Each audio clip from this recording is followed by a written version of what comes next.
میری عمر 70 سال ہے. وضو کرتا ہوں تو شک ہو جاتا ہے کہ کبھی کوہنی خشک رہ گئی, کبھی پاؤں صحیح نہیں دھلا. ایسی صورتحال میں کیا وضو دوبارہ کرنا ہوگا؟ اس کا کیا علاج ہے؟ اس کا علاج یہ ہے کہ آپ جب وضو کرنے لگے نا تو اپنی ویڈیو بنا لیا کریں. یہ بڑا میں آپ کو زبردست علاج بتا رہا ہوں. یہ بیسیکلی شیطان وسوسے دلاتا ہے. ایک ترمذی میں ضعیف روایت ہے کہ ایک ایسا شیطان ہے جو مسلط ہے وضو میں وسوسے ڈالنے کے لیے, لیکن وہ روایت کمزور ہے. صحیح روایت جو ہے وہ صحیح مسلم کے اندر ایک حدیث ہے. نبی علیہ السلام نے فرمایا کہ بعض اوقات شیطان تمہیں وسوسہ دلاتا ہے کہ تمہارا وضو ہے یا نہیں ہے, تو جب تک تم بدبو نہ سونگو یا آواز نہ سنو تو اپنے وضو کو شمار کرو. لیکن ابو داؤد میں اس کی ڈیٹیل موجود ہے. یہ اس صورت میں جس کا پیٹ خراب ہے. یہ نہیں ہے کہ ایک بندے کو پتہ چلا میری ہوا خارج ہو گیا, وہ کہ نہیں مجھے بدبو نہیں آئی یا مجھے آواز نہیں آئی تو میرا وضو ہے. وہ بعض اوقات اس کا مذاق بھی اڑا رہے ہوتے ہیں نا انفی. تو وہ یہ نہیں ہے, یہ بیمار بندے کے لیے کہ اس کو یقین کے اعتبار سے. باقی جس کو پتہ چل گیا تو وہ تو وضو ٹوٹ گیا. تو یہ شیطان آ کے وسوسے دلاتا ہے. بخاری مسلم میں حدیث ہے کہ اذان کی آواز سے شیطان اتنی دور بھاگ جاتا ہے, یعنی کئی کلومیٹرز دور بھاگ جاتا ہے. اور پھر جب نماز پڑھنے لگتے ہو پھر وہ قریب آتا ہے, نماز میں بھی آ کے وسوسے ڈالتا ہے, رکعتیں بھلا دیتا ہے. وضو کے معاملے میں یہ ہے کہ اگر آپ کو یہ شک ایک دفعہ دو دفعہ پڑھ رہا ہے پھر تو ظاہر ہے کہ آپ وضو دوبارہ کریں. اگر ہر وضو کے ساتھ پڑھتا ہے تو یقیناً شک ہے. اس کا آسان طریقہ ہے کہ ہر بندے کے پاس آج کل ایک کیمرہ موجود ہے, ٹھیک ہے, وضو کرتے وقت اپنے سامنے وہ کیمرہ لگا لے اور ویڈیو. میں کہتا ہوں کیمرہ آپ آن کریں گے نا اس دن کے بعد آپ کو وسوسے آنے ہی بند ہو جائیں گے, کیونکہ شیطان کو پتہ چل جائے گا انہیں ریوائنڈ کر کے دیکھ لینا ہے, انہیں انجینئرنگ کر لینی ہے نا, ٹھیک ہے. وہ اس طرح ہوا ہے, میں نے ایک مجھے بزرگ کہنے لگے جی میں بھول جاتا ہوں ایک سجدے کیے, دو کیے, تین کیے. میں نے کہا سر جب آپ نماز پڑھیں نا آپ سامنے امام کے پیچھے تو نہیں آپ بھولیں گے نا, لادا ہی پڑھتے ہیں نا, سنتے گھر میں پڑھنا افضل ہے. صحیح مسلم میں حدیث ہے مرد کی سب سے افضل نماز فرض کے بعد وہ ہے جو گھر میں نفلی نماز ادا کرتا ہے, یعنی سنتیں. تو آپ سامنے نا ایک ویڈیو بنا لیا کریں اور آپ کو پتہ چلے گا یہ شیطان آپ کو وسوسے دلاتا ہے, آپ بھولتے نہیں ہیں. وہ آپ کو نماز سے دور کرنے کے لیے تو ایک دو دفعہ آپ ویڈیو جب ریوائنڈ کر کے دیکھیں گے نا آپ ویسے ہی چھوڑ دیں گے. وسوسوں کا سب سے بیسٹ علاج ہے کہ آپ نے اس کی طرف توجہ نہیں دینی.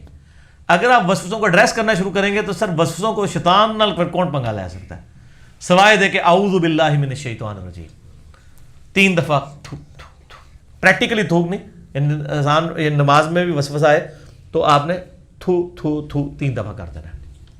تو شیطان سے صرف وہی لڑ سکتا ہے کہ شیطان جس ہستی کا چھوڑا ہوا کتا ہے.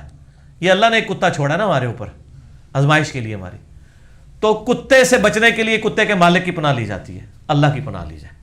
تو یہ وسوسہ آئے تو آپ وضو دوبارہ کر لیں اور ویڈیو بنا لیں, آپ کو اندازہ ہو جائے گا. اور پھر خشک والا کیسے رہ جاتا ہے یار, وہ تو جب آپ دھوتے ہیں وضو میں تو گیلی ہی ہوتا ہے, پتہ چل ہی جاتا ہے. جب آپ وضو کر رہے ہوتے ہیں اس وقت جو آپ اس دھو رہے ہوتے ہیں اسی کے اوپر توجہ رکھیں نا, ادھر ادھر نہ رکھیں تو پتہ چل جاتا ہے. تو وہ ویسے ہی بعض لوگ جو ہیں وہ 3 بالٹیوں سے وضو کرتے رہتے ہیں, یہ غلط ہے. وضو کے لیے بڑا لمیٹڈ پانی استعمال کرنا ہے آپ نے, اسراف نہیں کرنا اور زیادہ وہم نہیں اس کے اوپر کرنا. بخاری مسلم میں حدیث ہے کہ نبی علیہ السلام وضو کے لیے کبھی ایک عضو کو دھونے کے لیے 1 دفعہ پانی لیتے تھے, بعض کا 2 دفعہ, بعض کا 3 دفعہ, چوتھی دفعہ تو آپ نے کبھی پانی لیا ہی نہیں ہے. باقاعدہ حضرت عثمان غنی رضی اللہ تعالیٰ عنہ علیہ السلام نے وضو کا طریقہ بخاری مسلم میں آتا ہے بتایا ہے. یعنی ایک بڑا برتن ایک کٹورا منگوایا, اس میں سے 3 دفعہ انہوں نے چلو بھرا کلی کی, پھر 3 دفعہ لے کے چہرہ دھویا. یہاں تو بڑی داڑھیوں والے جو وہ تو داڑھی دھوتے ہی رہتے ہیں. اور یہ 3 دفعہ بھی ایکسٹریم ہے, 1 دفعہ سے بھی وضو ہو جائے گا, لیکن اس میں تسلی کرنی کو جگہ خشک نہ رہ جائے. اس کا طریقہ پانی لے کے صحیح طریقے سے یوں کر کے ملنا ہے چہرے کے اوپر, اس طریقے سے یہاں لے کے صحیح طریقے سے ملنا ہے. کیوں خشک رہ جاتا ہے؟ لوگ تو آدھا گھنٹہ غسل ہی کرتے رہتے ہیں. یہ اسراف ہے. یہ شیطان نیکی کے نام کے اوپر آپ سے گناہ کروا رہا ہوتا ہے. زیادہ وہم نہیں کرنا. اور اس طرح کے جب آپ بھولتے ہیں تو ویڈیو بنا لیں, آپ کو پتہ چلے گا کچھ بھی نہیں, وہ شیطان نے آپ کو وسوسہ ہی دلایا. کوئی وسوسہ کرنے کی ضرورت نہیں ہے, کوئی اس کے اوپر کان دھرنے کی ضرورت نہیں ہے. بعض لوگ جو ہیں وہ نماز شروع کرتے ہیں تو وہ تکبیر تحریمہ ہی بار بار کہتے رہتے ہیں, اللہ اکبر, انہوں نے وہم پیار رہتا ہے. ہمارے ساتھ آفس میں بھی ایک اس طرح کے تھے, میں بلکہ یونیورسٹی میں میرے ساتھ ایک جونیئر تھا, تو وہ جناب 50 دفعہ نماز نیت کر کے 50 دفعہ توڑتا تھا, لگا ہی رہتا تھا اس کے کان وہ جی تکبیر تحریمہ فرض ہے. پوری مسجد سن رہی ہوتی تھی تکبیر تحریمہ, اس کو یقین نہیں آ رہا تھا کہ میں پڑھ رہا ہوں.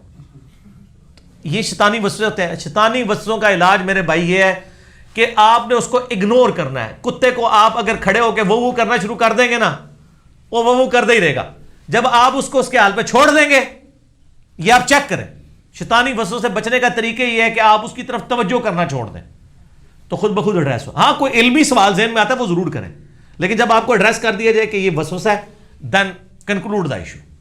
تو اس طرح کے معاملات میں بھی آپ کو, ویسے ایک ضعیف روایت بھی ہے کہ کوئی بندہ بھول جاتا ہے نا کہ پاؤں دھوئے تھے کہ نہیں یا کون نہیں, تو وضو کے اینڈ پہ اتنا حصہ دوبارہ دھو لے. ایسا نہیں, آپ پورے کا پورا وضو کریں دوبارہ. اگر آپ کو ایک دفعہ شک پڑا ہے, ویڈیو بنا لیں اور بار بار شک پڑتا ہے تو چھوڑ دیں. آپ وضو ہو چکا ہے آپ کا, تسلی سے نماز پڑھیں, اللہ تعالیٰ قبول کرنے والا ہے. کوئی ٹینشن لینے کی ضرورت نہیں ہے آپ کو. ٹھیک ہو گیا جی. اگلا سوال ہے, موزوں اور جرابوں پر مسح کرنے کی مدت کتنی ہوتی ہے؟ یہ آج کل سردیوں میں بڑا امپورٹنٹ سوال ہے. موزوں اور جرابوں کے اوپر مسح کرنے کی مدت مسافر کے لیے الگ ہے اور مقیم کے لیے الگ ہے. جو مقیم ہے نا, جو یعنی رہائشی ہے کسی علاقے کا, تو اس کو صحیح مسلم کے اندر حدیث ہے, اوپر تلے 4 حدیث ہے, 639, 640, 41, 42.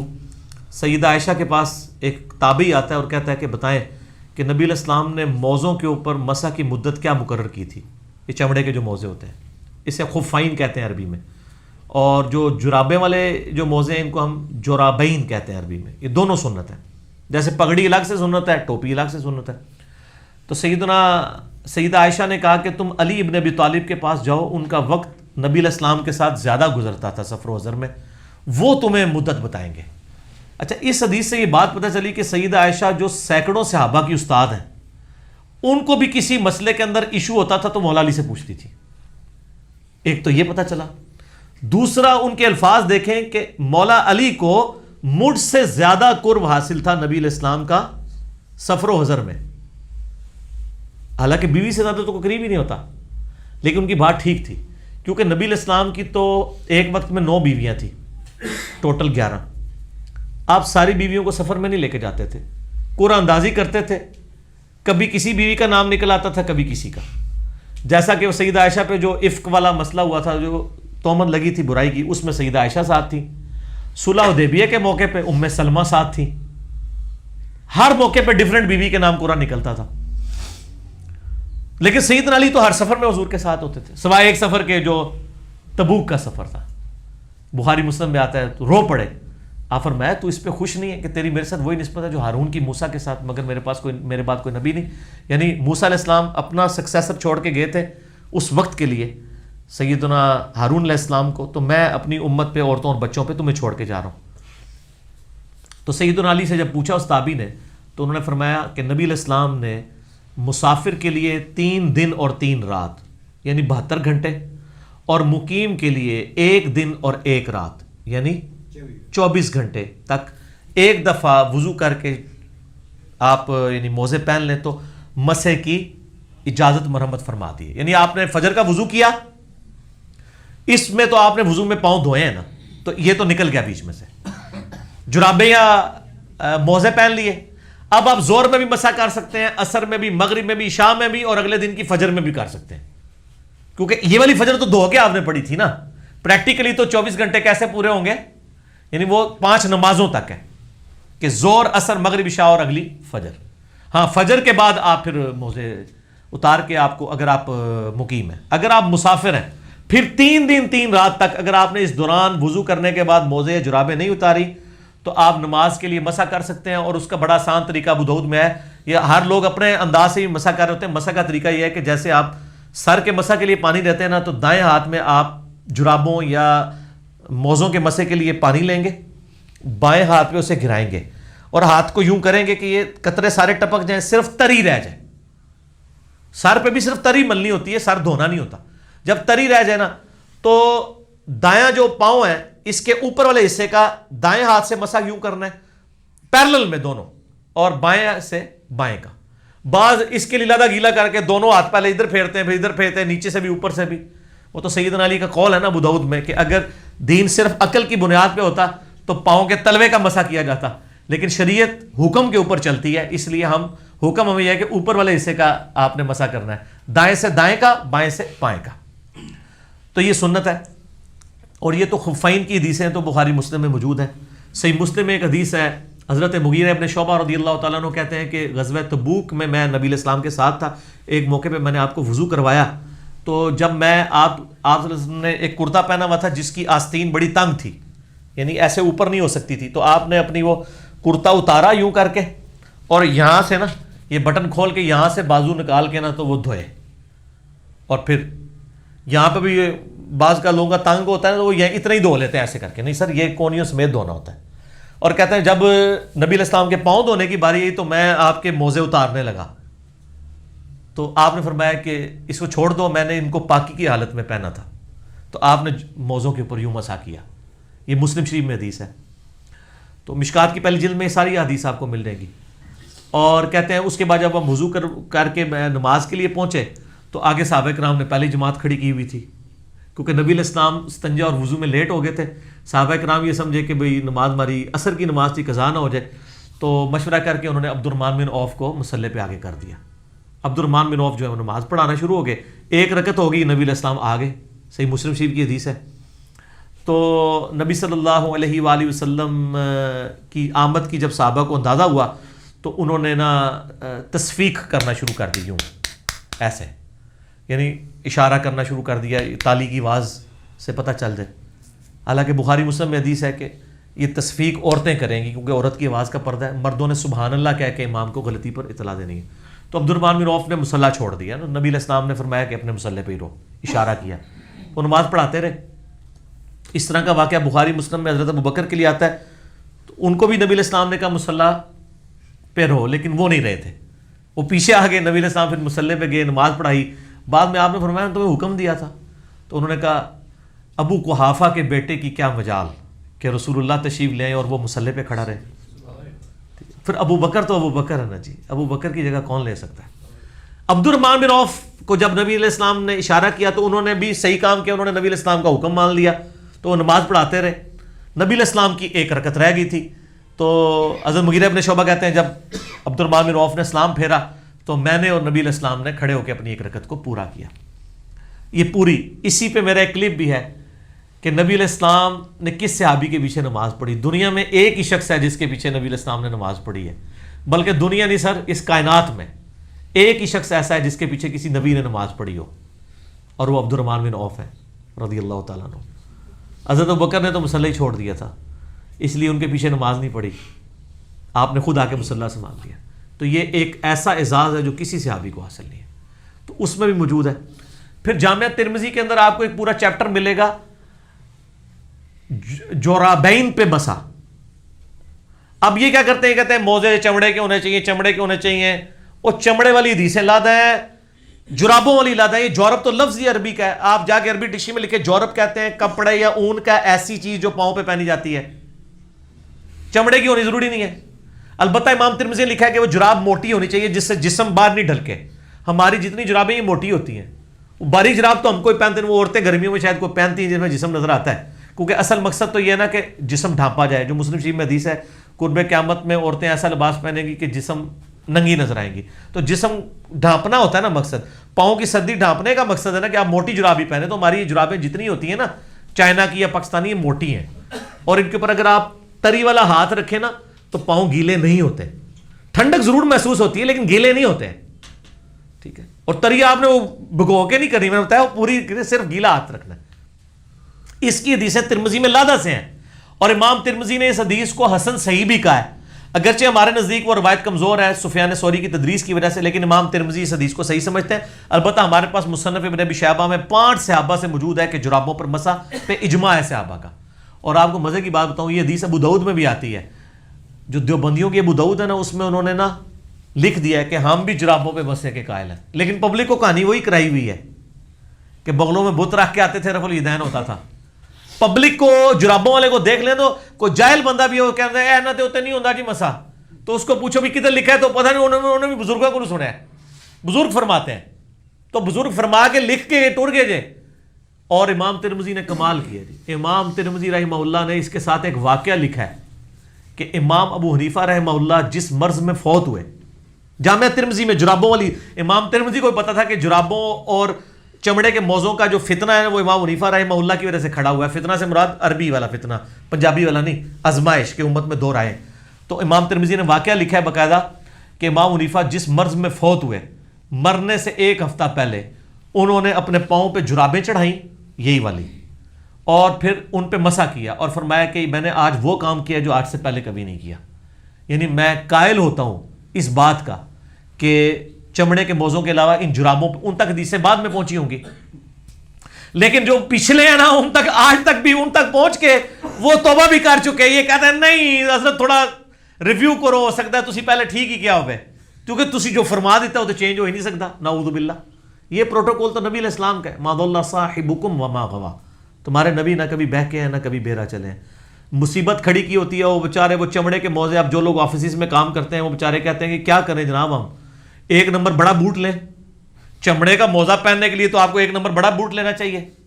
ٹھیک ہے جی, بڑی مصیبت انہوں نے لوگوں کے لیے. میرا بھی پاؤں مطلب سردیوں میں خراب ہو جاتے تھے, مجھے تو اللہ کا شکر ہے میں نے تو کلپ بھی, آپ یوٹیوب پہ میرا کلپ دیکھیں, جرابوں پر مسا اور امام حنیفہ کا رجوع, اس میں نے باقاعدہ وہ جے پی جیز میں, وہ ایچ ڈی کیمرے میں وہ حدیثیں دکھائی ہیں.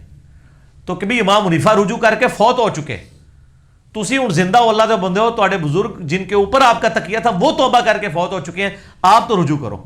لوگوں کو مصیبت میں ڈالا ہوا ہے. اب آفس میں لوگ جاب کرتے ہیں تو وہ کہتے ہیں اب چمڑے کے موزے لیں تو ایک نمبر بڑا بوٹ لیں گے, پھر گرمیوں میں کیا کریں گے, گرمیوں کے علاوہ بوٹ لیں گے.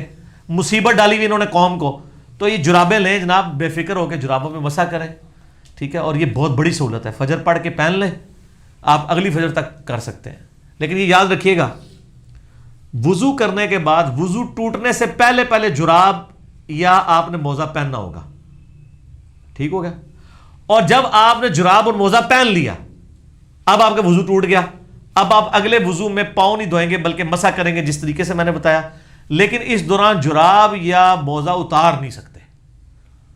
ایک بندہ جراب چڑھا لے, اس کے بعد جرابیں اتار دے, جیسے ہی جراب اتاریں گے نا پھر زیرو ہو جائے گا کام. نا پھر نہیں آگے چل سکتا کام, کیونکہ جراب اتارتا ہی نا وہ وضو, آپ کا وہ والا وضو گیا جو جراب کے اوپر قائم تھا. اگر آپ نے مسح کیا ہوا ہے نا اس پہ, تو جراب اتارتا ہی وہ والا وضو ختم. اب آپ دوبارہ دھوئیں گے. اچھا آپ کو بتاؤں, حنفیوں نے ایک اور مسئلہ نکالا ہوا ہے. ان کے نزدیک یہ ہے کہ آپ جو موزے ہیں نا وہ خالی پاؤں دھو کے بھی پہن سکتے ہیں. پتہ ہے آپ کو, سر اسی تے پیتوں ہاں نا, یہ فقہ حنفی کا بنیادی مسئلہ ہے کہ آپ صرف پاؤں دھوئیں, جرابیں پہن لیں, پورا وضو کرنے کی ضرورت نہیں, اور جب وضو آئے تو آپ مسح کر لیں.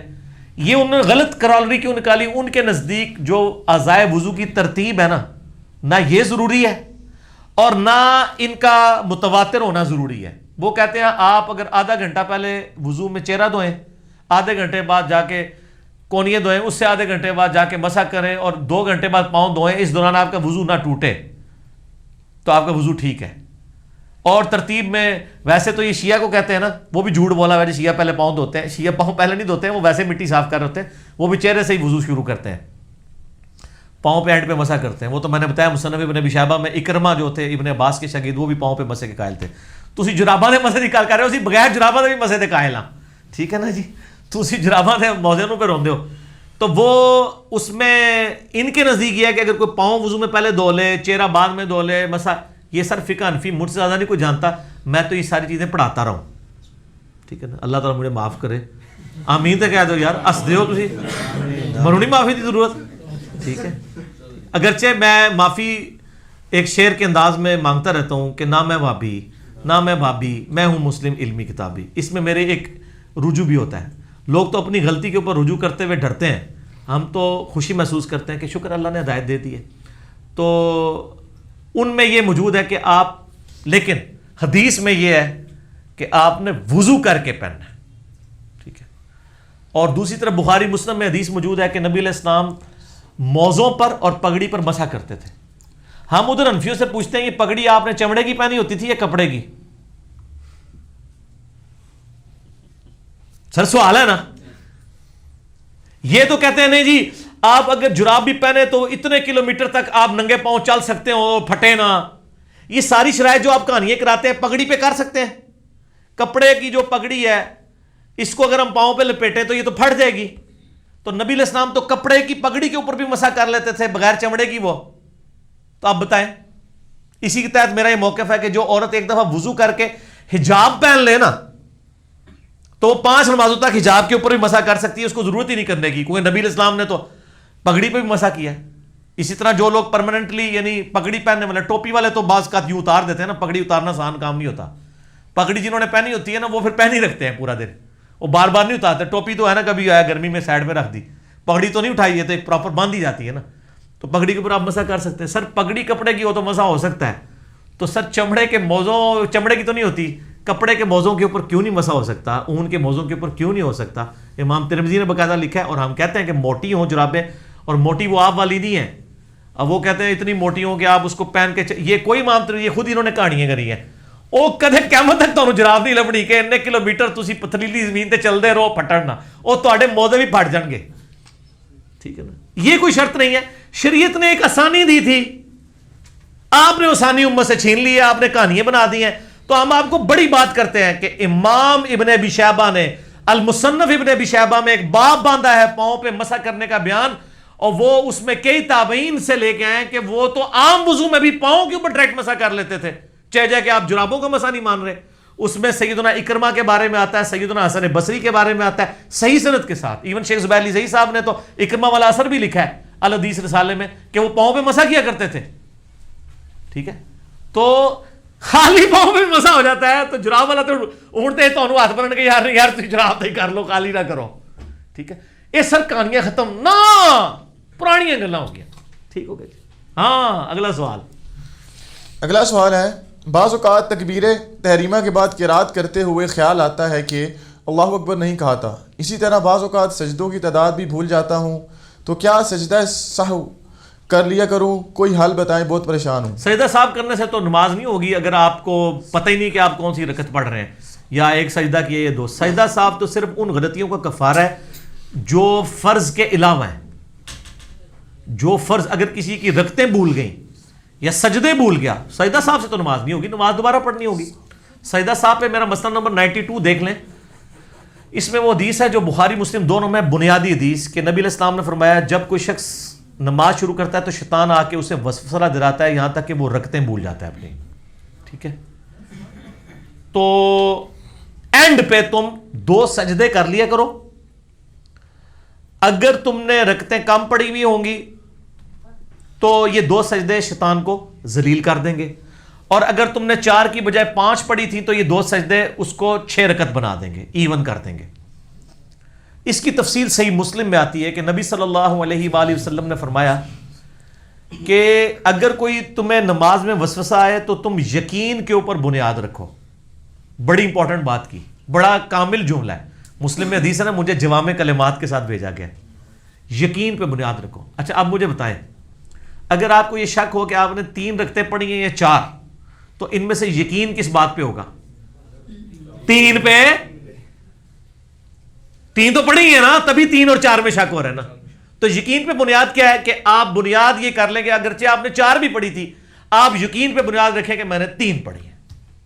تو 3 جب پڑھی ہیں تو پھر ظاہر ایک رہتی ہے, ایک اور پڑھے. اور مسلم شریف کے اس حدیث میں الفاظ ہیں کہ اینڈ پہ نا 2 سجدے کر لیں. اس کے 5 طریقے سجدہ صاحب کے میں نے مسئلہ 92 میں بتائے ہیں, بخاری مسلم سے اور باقی کتابوں سے. آسان طریقہ سب سے یہ ہے کہ آپ نے سلام پھیرنے سے پہلے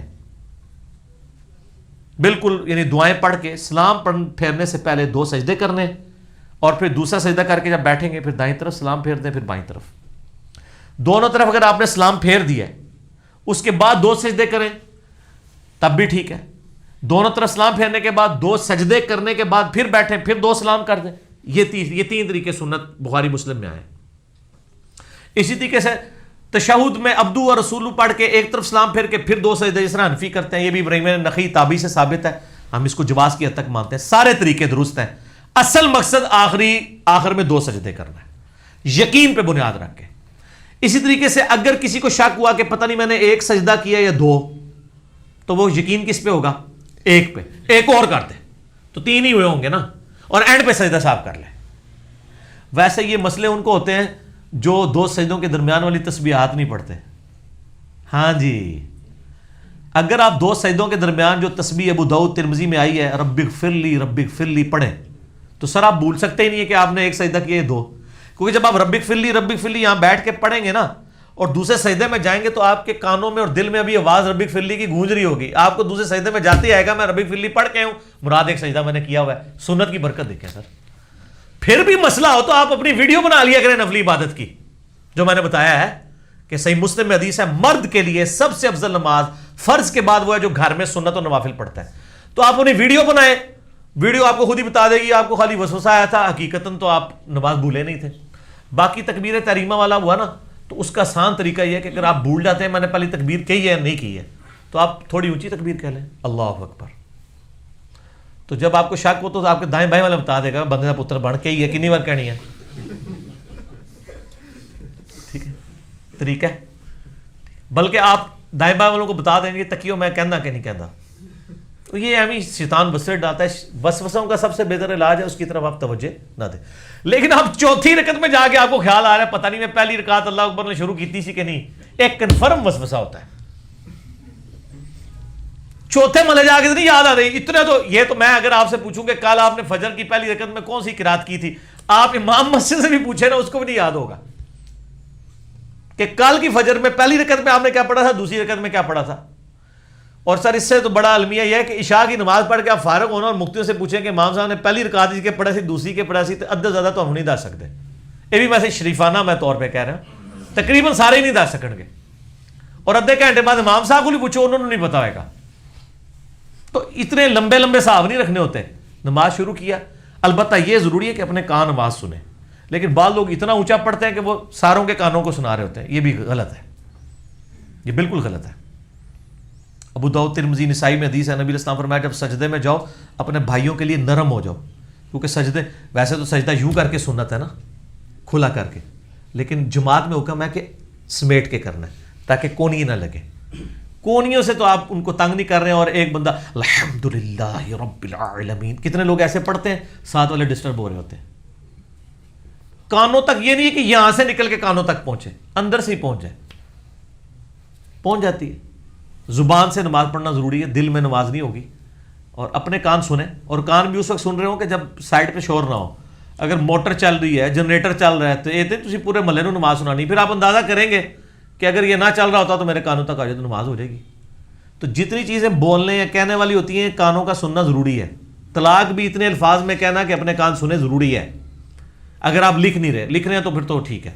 دل میں طلاق دینے سے طلاق نہیں ہوتی ہے.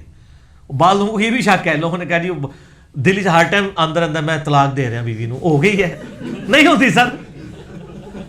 ہر بندے کو جس کے لیے بیوی امپورٹنٹ ہے اس کو بیوی کی ٹینشن لگی رہتی ہے, جس کے لیے نماز امپورٹنٹ ہے اس کو نماز کی ٹینشن لگی رہتی ہے. تو یہ وسوسے جو ہے نا ان کی طرف توجہ نہ دیں. میرا مسئلہ نمبر 83A اور B ہے شیطانی وسوسے اور ان کا علاج. اس میں نے کئی باتیں بتائی ہیں کہ آپ وسوسوں کی طرف توجہ نہ دیں. یہ دی بیسٹ علاج ہے. آپ ایک ہفتہ جناب کوشش کریں اس کی طرف توجہ نہ دیں, آنے ہی بند ہو جائیں گے. یہ شرطیہ بات ہے. لیکن اگر آپ اس کے اوپر توجہ دیں گے تو شیطان تو چاہتے ہی ہے کہ آپ کو اس میں الجھا کے رکھے. ٹھیک ہے, تو یہ کوئی تقویٰ پرہیزگاری نہیں ہے کہ ایک بندہ جو ہے وہ 3 بالٹیوں سے وضو کر رہا ہے اور جناب وہ آدھی ٹینکی خالی کر کے غسل اتار رہا ہے. یہ کوئی تقویٰ پرہیزگاری نہیں ہے.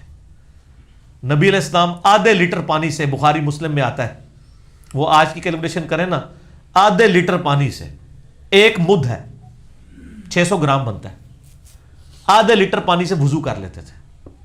تو 1.5 لیٹر کی بوتل میں سے آپ صلی اللہ علیہ وسلم 3 دفعہ وضو کر سکتے تھے. دیکھ لیں تو ہو جاتا ہے. وہ ایک عربی نے چڑھایا وہ ادھے گلاس نہ, وہ والا وضو ٹھیک نہیں ہے. ہاں چپڑنا نہیں ہے لیکن گیلا ہونا چاہیے یوں کر کے, اتنا گیلا ہو کہ مطلب اس کو آپ ایک پانی کی لیئر ضرور گزرے. مسا تو یہ ہے نا کہ آپ لے کے یوں یوں مل رہے ہیں, وہ تو سردیوں میں ملنا پڑتا ہے نا. اور اس کا طریقہ یہ ہے کہ سردیوں میں آپ پہلے ایک دفعہ تھوڑا سا پانی لے کے تیل کی طرح چپڑ لیں, پھر آپ ٹوٹی کے نیچے سے گزاریں گے فوراً گیلا ہو جائے گا. بعض کا چونکہ وہ چپڑا ہوا نہیں ہوتا نا, اس لیے وہ صحیح طریقے سے گیلا نہیں ہو رہا ہوتا. ٹھیک ہو گیا. اگلا سوال ہے, ڈاکٹر جو بلڈ ٹیسٹ کے لیے خون نکالتے ہیں کیا اس سے وضو ٹوٹ جائے گا؟ ڈرپ لگاتے ہوئے جو تھوڑا سا بلڈ نکلتا ہے کیا وہ وضو توڑ دیتا ہے؟ اس سے نہ وضو ٹوٹے گا اور نہ روزہ ٹوٹے گا. صحیح بخاری میں تعلیقاً موجود ہے, ابن عباس کا قول, مصنف ابن ابی شیبہ سنن کبریٰ البیہقی میں ڈیٹیل سے موجود ہے کہ ابن عباس کہتے ہیں کہ جسم میں کوئی چیز داخل کرنے سے روزہ ٹوٹتا ہے, نکالنے سے نہیں ٹوٹتا. تو روزہ بھی نہیں ٹوٹے گا اگر خون کسی کا نکل آئے نکالے بلڈ ٹیسٹ کے لیے، یا ڈرپ لگائیں گے تو ظاہر ہے وہ تو داخل کر رہے ہیں، اس سے تو آپ کا روزہ ٹوٹ جائے گا۔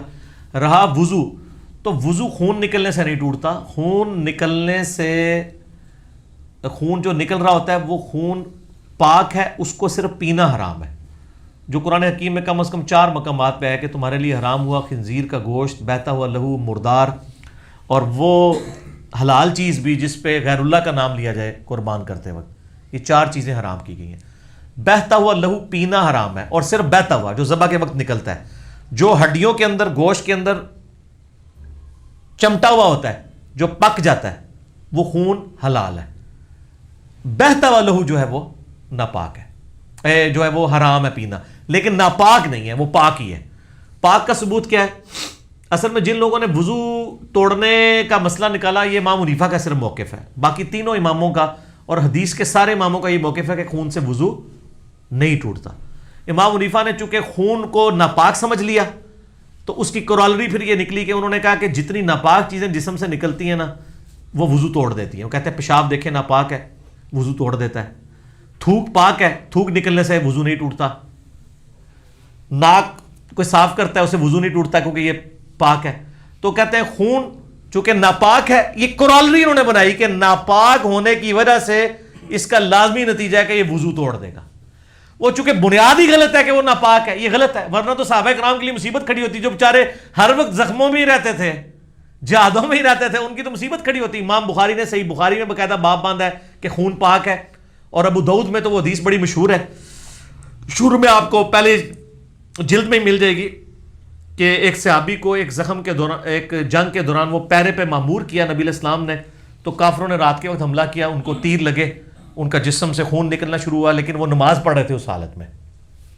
انہوں نے نماز تسلی سے اپنی مکمل کی، بعد میں آئے، جسم خون و خون تھا، تو دوسرے ساتھیوں نے کہا آپ ہمیں جگا لیتے، تو انہوں نے کہا کہ میں نے ایک صورت شروع کر لی تھی، تو میں نے یہ برا سمجھا کہ میں اس کو مکمل کیے بغیر تو ہڈی فون کال واج جائے تو ہڈی نماز نہ مختصر ہو جاتی ہے۔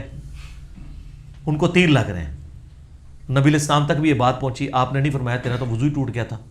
اس حدیث سے امام ابو داؤد نے باب باندھا ہے کہ خون نکلنے سے وضو نہیں ٹوٹتا، ورنہ تیر لگے تو کتنا بہتا ہوا ہی خون نکلا ہے نا، خالی چھوٹا سا خون تو نہیں تھا، بہتا ہوا لہو تھا۔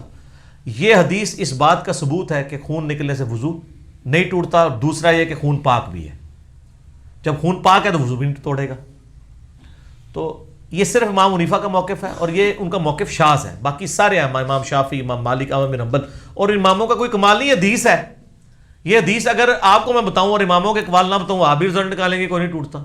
یہ خام خواہ ہوا بنایا ہوا ہے جی، وہ جی ہم مسئلے کیسے پتہ چلیں گے جی، وہ بیوی کو ہاتھ لگانے سے ٹوٹتا ہے کہ نہیں ٹوٹتا، وہ سر بخاری مسلم میں موجود ہے۔ سیدہ عائشہ کہتی ہیں حجرہ تنگ تھا، نبی علیہ السلام نماز پڑھا کرتے تھے، اس وقت ہمارے گھروں میں چراغ نہیں ہوتے تھے، میں سامنے ہی لیٹی ہوتی تھی، جب آپ سجدے میں جانے لگتے میرے پاؤں ٹو دیتے، میں پاؤں سمیٹ لیتی، آپ سجدہ کرتے، جب قیام میں جاتے میں دوبارہ ٹانگیں سیدھی کر لیتی۔ تو امام بخاری نے باقاعدہ اس سے رزلٹ نکالا ہے کہ بیوی کو ہاتھ لگانے سے وضو نہیں ٹوٹتا، اور سامنے لیٹی ہوتی تھی سیدہ عائشہ۔ تو وہ مذاق پھر بناتے ہیں، وہ جی ایک بندہ تھا جی، وہ جب بیوی کو ہاتھ لگایا اس وقت وہ حنفی بن گیا، بعد میں تھوڑی دیر بعد اس کو ٹھوکر لگی، خون نکلا، پھر وہ شافی بن گیا۔ تو آپ اپنے مرضی کے، سر ہم اپنے مرضی کے دین پہ نہیں چل رہے، نا مرضی کے دین پہ نہیں چل رہے، کتاب و سنت کے اوپر چل رہے ہیں۔ ادھر بھی ہم اپنے امام محمد رسول اللہ کو مانتے ہیں، ادھر بھی اپنے امام محمد رسول اللہ کو مانتے ہیں، اور آپ کے جو امام ہیں جن کو جہاں پہ غلطی لگی ہم ان کو چھوڑ دیتے ہیں۔ کیوں؟ کیونکہ نام ہے بابی، نام ہے بابی، میں ہوں مسلم علمی کتابی، خام خواہ مذاق بنایا ہوا ہے۔ اور یہ اتنے ڈرپوک ہیں اس طرح کے مسئلوں میں کہ فضائل اعمال کے اندر عرض کر دیں، انجینئرنگ بھی تھوڑی بہت کرنی چاہیے نا۔ فضائل اعمال میں صحابہ کرام کی جو ایک کمٹمنٹ کے اوپر جو واقعات انہوں نے نقل کیے نا، اس میں یہ بھی واقعہ نقل کیا ہے کہ نماز میں ان کی کیا کنسنٹریشن ہوتی تھی۔ یہ واقعہ انہوں نے ابو داؤد سے نقل کیا کہ جی وہ تیر لگتے رہے اور وہ نماز پڑھتے رہے، اور اس میں تو الفاظ ہیں ابو داؤد میں کہ وہ صحابی کہتے ہیں میں رات کو ڈیوٹی کر رہا تھا تو میں نے کہا ٹائم کیوں ضائع کروں، میں نفل کیوں نہ پڑھوں اتنی دیر کھڑے ہو کے، نیند بھی نہیں آئے گی اور قرآن بھی پڑھتا رہوں گا، چونکہ انہیں پتا تھا قرآن میں کیا ہے، عربی ان کی زبان تھی۔ اچھا یہ انہوں نے واقعہ لکھا کہ جی وہ ابو داؤد سے، واقعہ تو ٹھیک ہے، تیر لگتے رہے، نماز پڑھتے رہے، نبی علیہ السلام نے بھی بعد میں۔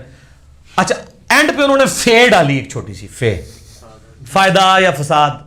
پہلے وہ فائدہ ہوتا تھا, آج کل اس سے فساد کھڑا ہو گیا کیونکہ انجینئرنگ کا دور آ گیا نا.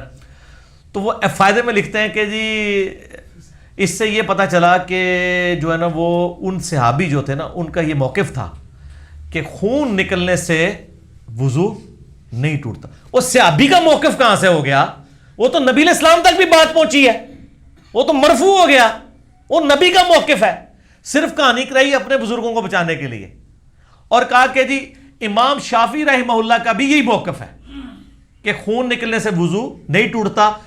ہو سکتا ہے کہ وہ صحابی بھی اسی مذہب پر ہوں. جی اتنے بڑے بڑے بلنڈر ہو جاتے ہیں, ٹھیک ہے. صحابی شافعی کہاں سے ہو گیا؟ ویسے ٹھیک ہی کہتے ہیں, پتہ کیوں؟ جنہوں نے لکھا ہے کہ حضرت عیسیٰ علیہ السلام فقہ حنفی پہ عمل کریں گے, ہائے ہائے ہائے نا اڑتے ایسی ایسی گلا نہیں کہ تو ہر بندہ پوچھے گا کہ ساڈے بزرگ کتنی کہانیاں پا کے گئے نے. سر یہ جو 2-4 کہانیاں میں نے ان کی ایکسپوز کر دی اور آپ دیکھ رہے ہیں میں ہر ویڈیو میں کر رہا ہوں. یہ سر وہ ایٹم بم ہے جو ایک دفعہ ناگاساکی یا ہیروشیما پہ گرا ہے نا, تو جاپان جو اس وقت سپر پاور تھی نا اور جرمنی, وہ گھٹنے ٹیک گئی تھی امریکہ کے سامنے. اور ہم ہر لیکچر میں یہ ایٹم بم پھینک رہے ہیں کہ آپ کے بزرگوں کا یہ حال ہے کہ انہوں نے کہا کہ عیسیٰ علیہ السلام بھی فقہ حنفی پہ عمل کریں گے. تو جو حضرت عیسیٰ علیہ السلام کے لیے کر سکتے ہیں, اتنا بڑا رسک لے سکتے ہیں, ایک صحابی شافعی ہو گئے تو کیا ہوگا یار؟ وہ تو چھوٹا جرم ہے نا, وہ تو نبی تو نہیں نا, صحابی ہے نا, ٹھیک ہے. اور اس کی تعویل کریں گے وہ کہ وہ اسی مذہب پر ہوں گے. اس کا مطلب یہ ہے کہ وہ مذہب سیم ہے, مراد یہ نہیں کہ ان کے مقلد ہوں گے. آپ جتنی مرضی کہانی کریں, آپ کے الفاظ کا چناؤ ٹھیک نہیں ہے. اور پہلی بات ہے آپ نے کہانی کروائی ہے, وہ شافعی کا مذہب نہیں تھا, نہ وہ صحابی کا مذہب تھا, وہ مرفوع حدیث ہے, نبی علیہ السلام کے علم میں آئی ہے, اور نبی پر واجب ہوتا ہے کہ اگر کوئی غلط کام دیکھے تو اس کو ٹوکے. یہ حدیث تقریری ہے, لیکن حدیثیں ان کو کیسے پتہ ہوں؟ یہ بیچارے 7 سال فقہ حنفی پڑھتے رہتے ہیں, اینڈ پہ ایک دورہ حدیث کر دیتے ہیں. ایک دور تھا چائے کا, گزر گیا, اب یاد بھی نہیں کتنے سموسے کھائے تھے, کتنے کپ پیے تھے, گزر گیا. اب جو 7 سال چیز پڑھی وہ یاد رہے گی, یا جو آخر میں چند مہینے دورہ کیا وہ یاد کیا جائے گا؟ 7 سال مت مار چھڑ دینے, اینڈ تے حدیثاں پڑھ کے بھی نا کوئی نہیں, کوئی فرق نہیں پڑنا. جب آپ کو ایک کو پکا کر دیں گے ایک مسلک میں, پھر آپ حدیثیں اس لیے پڑھیں گے کہ ان حدیثوں کے جواب دیں بجائے ان حدیثوں پہ عمل کرنے کے. ختم مشکات, ختم فلاں, ٹھیک ہے جی. تو یہ پھر وہ کتواتے رہتے ہیں. تو خون نکلنے سے سر وضو نہیں ٹوٹتا, بے فکر رہیں. وہ کہتے ہیں جی وہ جلد سے باہر آ جائے. سر فقہ حنفی میں مسائل آپ کو بتاؤں کتنے پیارے پیارے لکھے ہوئے ہیں, میٹھے میٹھے. وہ کہتے ہیں جلد جو زخم کی جو اپنا حصہ ہے نا اس سے باہر آ جائے تو وضو ٹوٹ جائے گا. پھر انہوں نے لکھا ہے کہ اگر کوئی شخص ایک کپڑا لے اور وہ جسم کے اس زخم سے خون باہر آنے سے پہلے اسے پہنچ لے, اور پھر جب نکلنے لگے پھر پہنچ لے, یوں وہ بے شک جتنا مرضی کر لے اس کا وضو نہیں ٹوٹے گا. جس طرح ہار گالج کوئی نہ کوئی ہیلا بنا دے نا, یہ بھی ہیلا لکھا ہوا ہے انہوں نے, کیونکہ وہ کھال پہ نہیں بہا اور بہتا ہوا لہو وضو توڑے گا.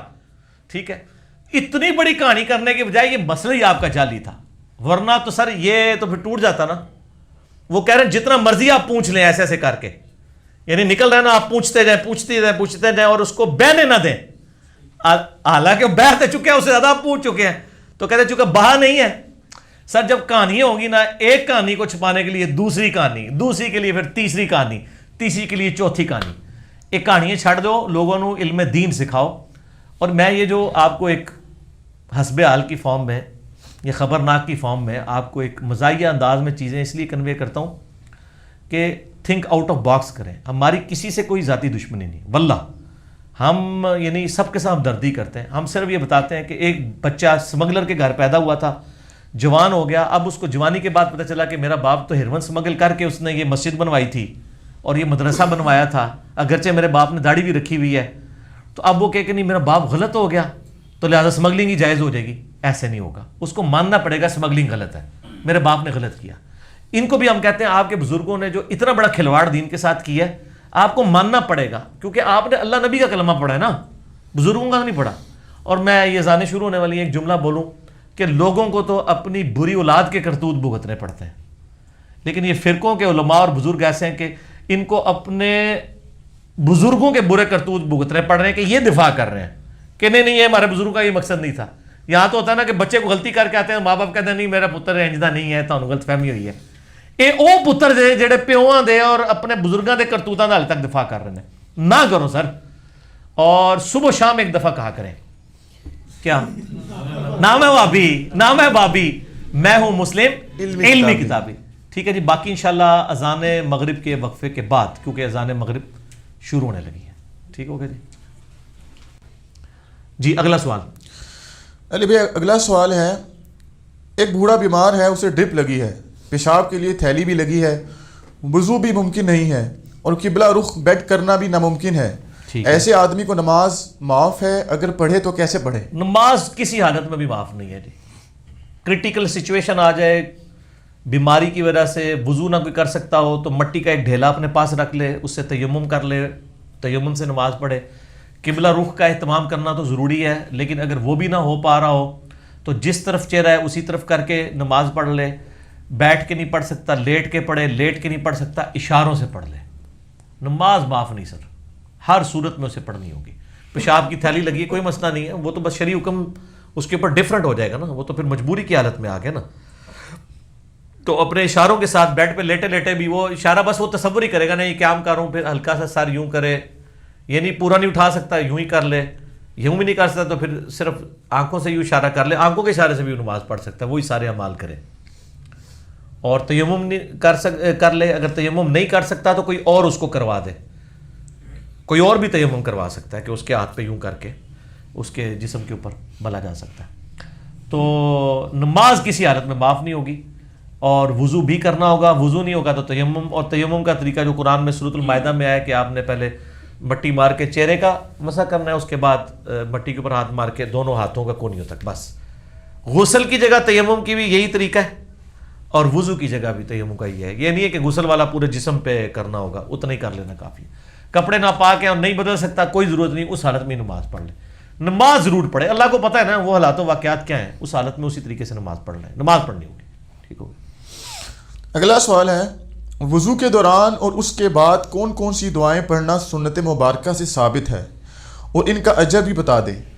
وضو کے دوران تو دعائیں جو ہیں یہ علماء نے خود سے ڈیوائز کی ہوئی ہیں۔ وہ چہرہ دھوتے وقت کوئی دعا پڑھتے ہیں، پھر ہاتھ دھوتے وقت پڑھتے ہیں، پھر پاؤں دھوتے وقت پڑھتے ہیں، یہ علماء نے خود ڈیوائز کی ہیں۔ قرآن و سنت میں جو دعا یہ نا جی وہ ہے، جامعہ ترمذی ابو داؤد میں موجود ہے کہ نبی علیہ السلام وضو کرنے سے پہلے بسم اللہ پڑھتے تھے۔ ٹھیک ہے، پوری بسم اللہ بھی پڑھ سکتے ہیں، بسم اللہ مطلب وہ اب اس کے اوپر ضد نہیں کرنی چاہیے کہ بسم اللہ صرف بسم اللہ ہی ہے، وہ تو ہم الحمدللہ سے مراد پوری فاتحہ ہی ہوتی ہے۔ بسم اللہ الرحمن الرحیم پڑھیں، اس کے بعد یرحمک اللہ، تو بسم اللہ الرحمن الرحیم پڑھنے کے بعد آپ نے وضو کرنا ہے۔ پھر وضو کے بعد کی دعائیں ہیں، ایک دعا جو صحیح مسلم میں آئی ہے کہ جو وضو کرنے کے بعد ایک دفعہ پڑھ لے، اشہد ان لا الہ الا اللہ وحدہ لا شریک لہ واشہد ان محمدا عبدہ ورسولہ، تو جنت کے 8 دروازے اس کے لیے کھول دیے جاتے ہیں، جس دروازے سے چاہے وہ داخل ہو جائے۔ اور اس میں مسلم شریف کے ایک طریق میں وحدہ لا شریک لہ کے بغیر بھی دعا ہے، جو نماز والا کلمہ ہے، اشہد ان لا الہ الا اللہ واشہد ان محمدا عبدہ ورسولہ، یہ بھی ثابت ہے۔ ابو داؤد میں الفاظ ہیں کہ آسمان کی طرف دیکھ کے، وہ روایت کمزور ہے، آسمان کی طرف دیکھے بغیر بھی آپ بس یہ دعا پڑھ لیں تو آپ کو یہ فضیلت حاصل ہو جائے گی۔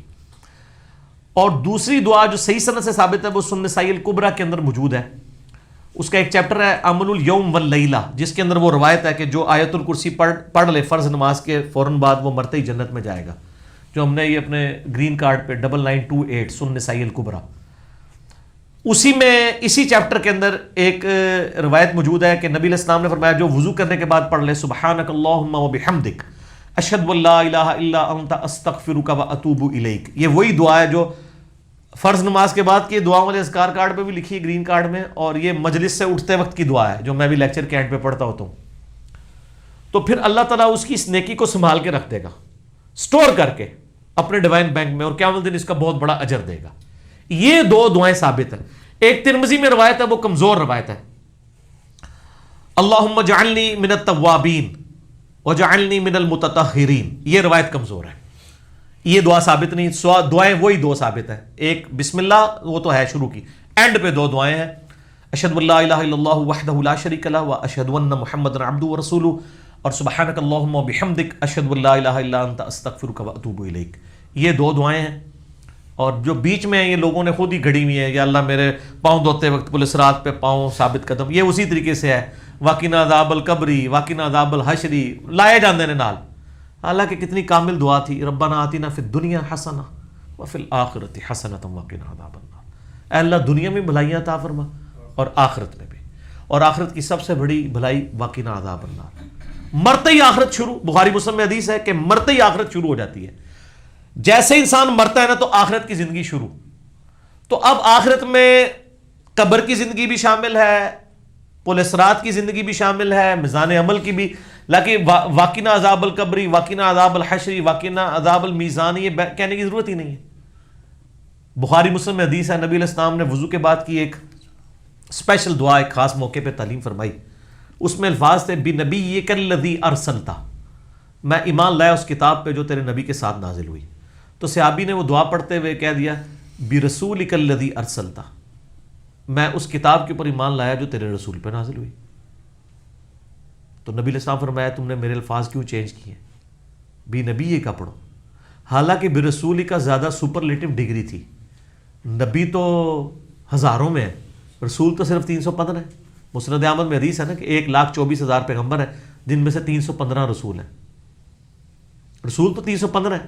ہر رسول نبی تو ہے لیکن ہر نبی رسول نہیں ہے، رسول وہ ہوتا ہے جو صاحب شریعت ہو، جس طرح کہ موسیٰ علیہ السلام تھے، رسول تھے، شریعت ملی تھی، لیکن حضرت یحییٰ علیہ السلام، زکریا علیہ السلام یہ نبی تھے، ان کو شریعت کوئی نہیں ملی، یہ اسی شریعت موسوی پہ چلنے والے تھے۔ تو اس صحابی نے بہتر الفاظ استعمال کیے بِرَسُولِكَ الَّذِي أَرْسَلْتَ، لیکن آپ فرمایا نہیں، جو میں نے کہے وہی کہو۔ سر تو بہتر الفاظ بھی ہوں تب بھی اللہ کے نزدیک بہتر وہی ہیں جو پروفٹ تعلیم کریں گے، کیونکہ رول ماڈل نبی علیہ السلام ہے۔ آپ نے اپنی مرضی سے کوئی الفاظ نہیں نکالنے، آپ کی مرضی پہ ہو تو آپ تو پتہ نہیں کیا کچھ کر دیں۔ یعنی آپ اگر تمام فقہا کی بحث سے پڑھیں تو وہ کہتے ہیں کہ جی منی جو ہے یہ کم ناپاک ہے ایز کمپیئر ٹو پیشاب کے، کیونکہ منی تو نبیوں کی پیدائش کا ذریعہ بھی ہے، ٹھیک ہے، نبی بھی تو اسی طریقے سے پیدا ہوئے ہیں،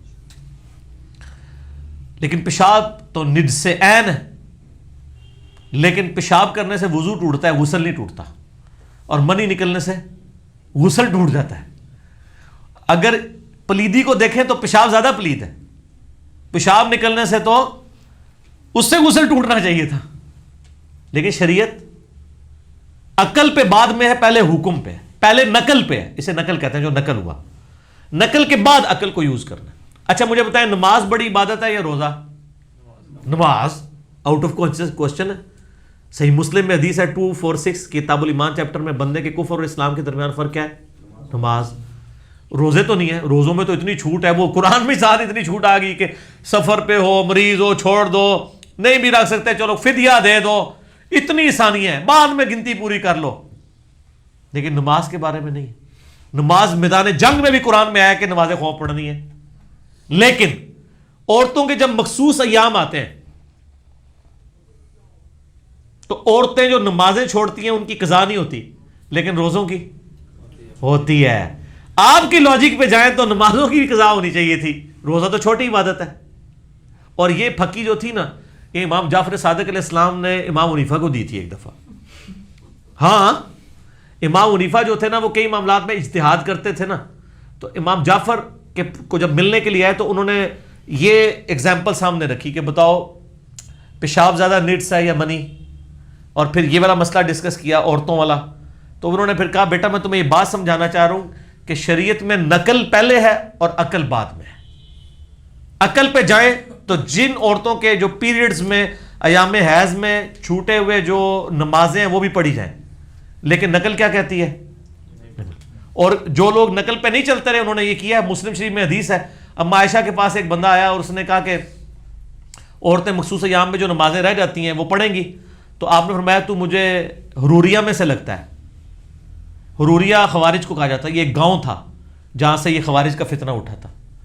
تو آپ نے مجھے تو حروریہ میں سے لگتا ہے۔ خوارج جو ہے نا وہ عورتوں کو نمازیں بھی پڑھواتے تھے ان ایام کی چھوٹی ہوئی۔ تو اما عائشہ کہنے لگی کہ ہم نبی کی بیوی ہیں، نبی علیہ السلام ہمیں ایام حیض میں چھوڑے ہوئے روزوں کی قضا کا حکم دیتے تھے، نمازوں کا نہیں۔ اب فرسٹ ہینڈ نالج تو یہی ہو سکتا ہے نا کہ اما عائشہ خود بتا دیں، اس سے بڑا تو کوئی دین نہیں سکھا سکتا نا کہ نبی کی بیوی سکھا رہی ہیں۔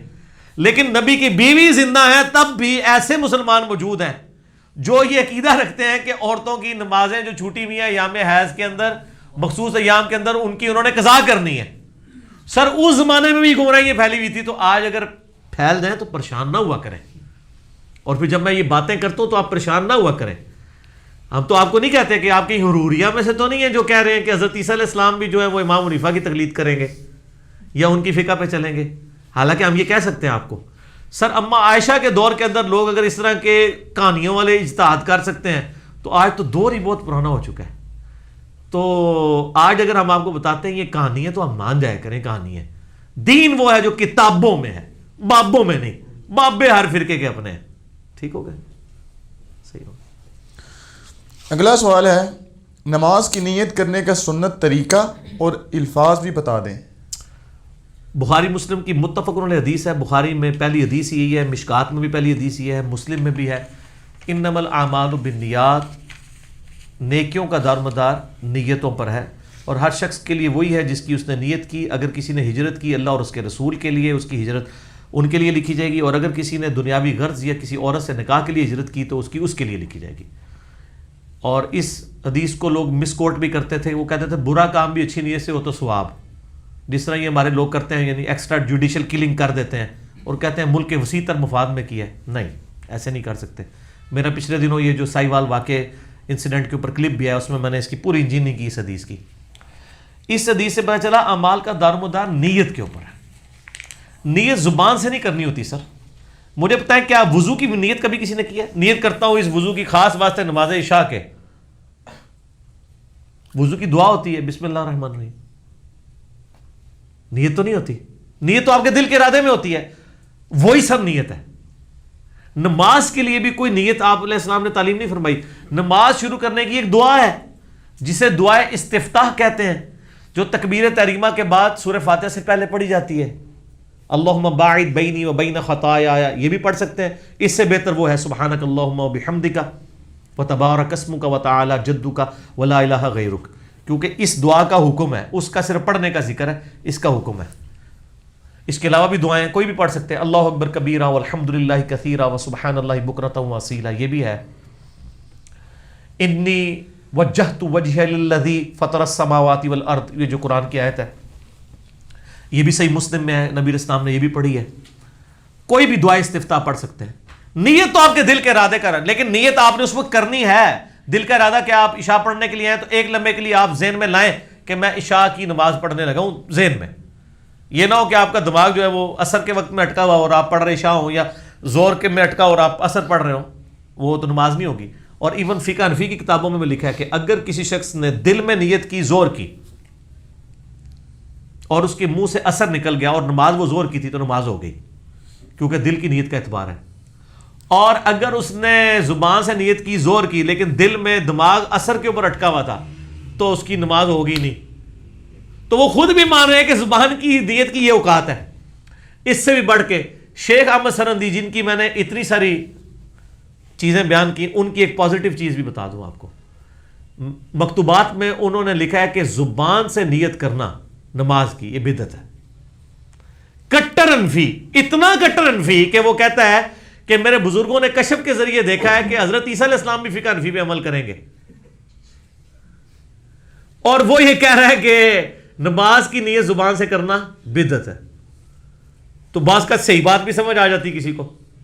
تو ہم حنفیوں کو پھر کہتے ہیں کہ وہ آپ کے جنہوں نے وہ دیکھا تھا انہوں نے یہ بھی دیکھ لیا کہ ساری کہانی تھوڑی کہ زبان لی نیت، زبان لی نیت کوئی نہیں ہے. اور پھر وہ بنایا ہوا ہے جناب پیچھے اس امام کے پڑھنا خاص واسطے اللہ تعالیٰ کے، اور پتہ نہیں وہ کتنے لوگ تو کتنی دیر تک وہ امام رکوع میں چل جاتا ہے وہ نیت ہی کر رہے ہوتے ہیں. اتنی لمبی نیت ہوتی ہے، وہ نیت ہی کر رہے ہوتے ہیں. نیت کیا ہے سر؟ جب آپ وضو کر کے نکلیں آپ کی اسی نماز کی نیت ہے. جب آپ امام کے پیچھے کھڑے ہوں تو بس ایک دفعہ ذہن میں حاضر کر لیں مغرب کے 3 فرض ہیں، بس دیٹس آل، وہی نیت ہے. تو نیت دل کے ارادے کا نام ہے. نیت زبان سے نہیں کرنی ہوتی ہے. زبان سے دعائیں پڑھی جاتی ہیں. وہ وضو سے پہلے کی دعا ہے، اور نماز شروع کر کے اللہ اکبر کہہ کے نماز شروع کر کے دعا استفتاح سورہ فاتحہ سے پہلے. نماز میں تو ویسے ہی دعائیں ہیں. تو یہ بھی بالکل کہانی انہوں نے کرائی ہوئی ہے اور پوری رٹائی ہوئی ہے. وہ کہتے ہیں جنازے دن یہ سناؤ. ٹھیک ہے، وہ یہاں پہ آؤگا تھا نا، وہ کہتے ہیں وہ ایک یعنی مولوی صاحب جنہوں نے پچھلے دنوں ہمیں بڑا مصیبت میں رکھا ہوا تھا، تو وہ کہتے تھے میں تواڈے ججاں کولوں دعائے قنوت سناں گا، میں تواڈے کولوں نیتاں سناں گا، میں تواڈے کولوں اے کراں گا او کراں گا اے کراں گا او کراں گا. تے اللہ تو بندو انہاں کولوں تسی دعائے قنوت سنو، انہوں نے بھی دعائے قنوت نہیں آندی. دعائے قنوت جو اللہم انا نستعین کہنا یہ تو دعائے قنوت ہے ہی نہیں ہے. یہ تو نبی علیہ السلام نے قنوت نازلہ میں پڑھی ہے جو کافروں پہ بدعا کی جاتی ہے. دعائے قنوت ہوا ہے جو جامعہ ترمذی کے اندر مولا حسن ابن علی علیہ السلام کو نبی علیہ السلام نے عشاء کے وطروں کے لیے سکھائی ہے. اللہم اہدنی فی من ہدیت وعافنی فی من عافیت. وہ تے انہوں نے نہیں آندی ہونی کیونکہ انہوں نے بچپن سے یاد ہی نہیں کی ہوئی ہے. تو وہ اس طرح سے کہانیاں بنائی ہوئی ہیں انہوں نے. نیشیت کوئی نہیں ہے جی. جو چیزیں آپ وہ کلیم کر رہے ہیں جو ہے ہی نہیں کہیں لکھی اور آپ لوگوں سے سن رہے ہیں, آپ پہلے بتائیں وہ دین میں ہے کہاں ہے. آپ نے دین میں 6 کلمے بنا دیے, 4 کلمات تھے, وہ بھی کلمے نہیں تھے, وہ کلمات ذکر تھے, پہلا دوسرا تیسرا چوتھا, 5واں چھٹا تو تھوڑے مولویوں نے بیٹھ کے لکھا ہے. طواف کی ساری دعائیں فیبریکیٹڈ ہیں. ابو داؤد میں حدیث ہے نبی علیہ السلام طواف کعبہ میں ایک ہی دعا پڑھتے تھے, رکن یمانی سے لے کے حجر اسود تک اینٹی کلاک وائز چلتے ہوئے مستجاب دیوار کے سامنے سے, اللہم ربنا آتینا فی الدنیا حسنہ وفی الآخرۃ حسنۃ وقنا عذاب النار. بس اتنی, اور کوئی دعا نہیں ہے. آپ جو مرضی پڑھیں, دعائیں پڑھیں, اذکار پڑھیں. انہوں نے تو ایک ایک صفحے کی دعائیں لکھی ہیں. اور بیچارے وہ حاجی پریشان ہوتے ہیں جو حج پہ یا عمرے پہ چلے جاتے ہیں, انہوں نے اتنی موٹی موٹی کتابیں رکھی ہوتی ہیں, یعنی وہ پہلی بار پڑھ رہے ہیں, وہ بیچارے کہاں سے پڑھیں گے, وہ کہانی ہے, وہ ہے ہی کہانی ہے. ٹھیک ہو گیا. اگلا سوال ہے, اسلام میں خوشی کے موقع پر تالی بجانے کی کیا حیثیت ہے؟ کیا تالی بجانا ایک حرام فعل ہے؟ تالی بجانے کو ہم حرام تو نہیں کہہ سکتے کیونکہ اس کی اصل تو دین کے اندر موجود ہے. بخاری اور مسلم دونوں میں حدیث ہے کہ اگر امام بھول جائے تو نبی صلی اللہ علیہ وآلہ وسلم نے فرمایا مرد سبحان اللہ کہہ کے امام کو غلطی پر اطلاع دیں گے. یہ لوگ اکثر اللہ اکبر کر رہے ہوتے ہیں, یعنی امام پہلی رکعت میں اگر بیٹھ گیا ہے تو اس کو اللہ اکبر کر کے کھڑا کر رہے ہوتے ہیں. اللہ اکبر تو نہ آپ کہیں نا, امام کو ایسے پتہ چلے گا کہ پیچھے کوئی اونچی اللہ اکبر کہہ کے نماز میں شروع ہے. سبحان اللہ کا مطلب ہے اللہ پاک ہے, یعنی مراد ہے کہ اللہ ہی غلطی نہیں کر سکتا, تجھ سے غلطی ہو گئی ہے. یہ اصل مقصد اس کا سبحان اللہ. اور بخاری مسلم میں الفاظ ہیں کہ مرد سبحان اللہ کہہ کے غلطی پر اطلاع دیں گے امام کو, اور عورتیں, ظاہر ہے عورتیں بھی تو جماعت سے نماز پڑھتی ہیں نا, عورتوں کی تو آواز کا بھی پردہ ہے, عورتیں تصفیق کریں گی. تصفیق کہتے ہیں ہاتھ کو ہاتھ پہ مارنا, یعنی وہ تالی مار کے مطلع کریں گی امام کو. بعض آتا نا کہ مرد بھول جائے غلطی پوائنٹ آؤٹ کرنا, عورتوں کو پتہ چل گیا, بعض کا 2 رائے ہو جاتی ہیں, اور یہ یعنی تصفیق, اس کو کہتے ہیں تصفیق. تصفیق عورتوں کے لیے سنت ہے.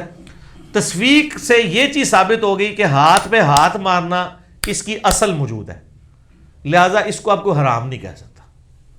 تو خوشی کے موقع کے اوپر اور 2 مردوں کا اختلاط نہ ہو اور کوئی بےہودگی نہ ہو, اور اگر کوئی تالی مار لیتا ہے کسی یعنی پرائم منسٹر کے ایڈریس کے اوپر یا کسی اور کے ایڈریس کے اوپر, تو اس کا جواز موجود ہے. اس کو کوئی آپ دین میں بدعت کے طور پہ نہیں کہہ سکتے کیونکہ اس سے منع کہیں نہیں کیا گیا.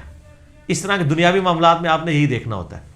باقی جو اس کو تو چھوڑ دیں تالی کو, یہ جو انہوں نے نعرے بنائے ہوئے یہ کون سی حدیث میں آئے ہوئے ہیں؟ نعرہ تکبیر, اللہ اکبر, نعرہ رسالت یا رسول, ایک ایڑی حدیث ہی چاہے نا. اہل حدیث بھی نعرہ تکبیر تو لگاتے ہیں نا, تو ان کو کہ کہاں لکھا ہوا ہے کہ ایک کہتا ہوں نعرہ تکبیر, دوسرے کہتے ہیں اللہ اکبر. صحابہ تو بس یہ تھا کہ جب کوئی جوش آتا تھا اللہ اکبر سبحان اللہ. یہ تو عربوں کے تقیہ کلام ہوتے تھے جو ہم بھی جو ہے وہ کئی بار آپ دیکھیں یہ مزائل ٹیسٹ ہو رہے ہوتے ہیں تو سارے کہتے ہیں اللہ اکبر جذبات میں. یہ ہوتا تھا, یہ تو نہیں ہوتا تھا نعرہ ہے تکبیر. اور پھر جڑے اینڈ والے نعرے ہوں تو ویسے ہی کوئی نہیں, اینڈ والے کہڑے نعرے ہوتے ہیں جناب, مسلک اہل حدیث زندہ باد, ہاں وہ تو کتنے بھی نہیں ہے.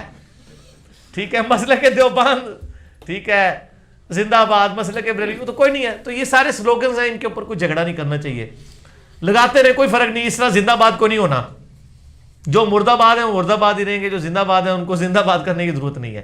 زندہ باد کے نعرے لگانے سے آپ کے جو جعلی عقیدے یا جعلی مسائل جسٹیفائی نہیں ہوں گے. تو تعلیم میں کوئی حرج نہیں ہے جی. ٹھیک ہو گیا. اگلا سوال ہے, کیا اسلام میں لڑکے اور لڑکی کے بالغ ہونے کی عمریں الگ الگ ہیں؟ الگ الگ تو لڑکوں کی آپس میں بھی الگ الگ ہو سکتی ہیں, لڑکیوں کی آپس میں بھی الگ الگ. اس کے لیے جو اجماع امت چلتا آ رہا ہے نا, یعنی عملی تواتر سے صحابہ نے تابعین کو سکھایا, تابعین نے تبع تابعین کو, اس طرح چلتا رہا. حدیث بھی موجود ہے, لیکن یہ تو کوئی اختلافی مسئلہ نہیں ہے. اختلافی مسئلے پر دلیل کی ضرورت ہوتی ہے. اجماع یہ ہے کہ جب علامات بلوغت پائی جائیں تو وہ جوان ہوگا. عورت کے لیے علامات بلوغت میں سے ہے مینسز کا یعنی حیض کا آنا، یا زیر ناف بال اور بغلوں کے بالوں کا اگنا، مرد کے لیے بھی یہی ہے، یا نائٹ فال کا ہو جانا یعنی جو احتلام ہو جانا. تو یہ علامات ہیں. کسی کو 13 سال میں ہو جاتی ہیں مردوں میں سے، بعض کو 12 سال میں، اور آج کل جس طرح کی ہماری فاسٹ فوڈ ہے اور جو اس طریقے سے بے حیائی کے اوپر مبنی چیزیں آ چکی ہیں، لوگ جلدی ایجوکیٹ ہو گئے، 10 سال میں بھی لوگ بالغ ہو جاتے ہیں. عرب گرم ملکوں میں لڑکیاں تو 8-9 سال کی بھی بالغ ہو جاتی ہیں. خود سیدہ عائشہ کے بارے میں بخاری مسلم میں آتا ہے کہ نکاح ان کا نابالغی کی حالت میں ہوا تھا 6 سال میں، اور رخصتی 9 سال میں ہو گئی تھی.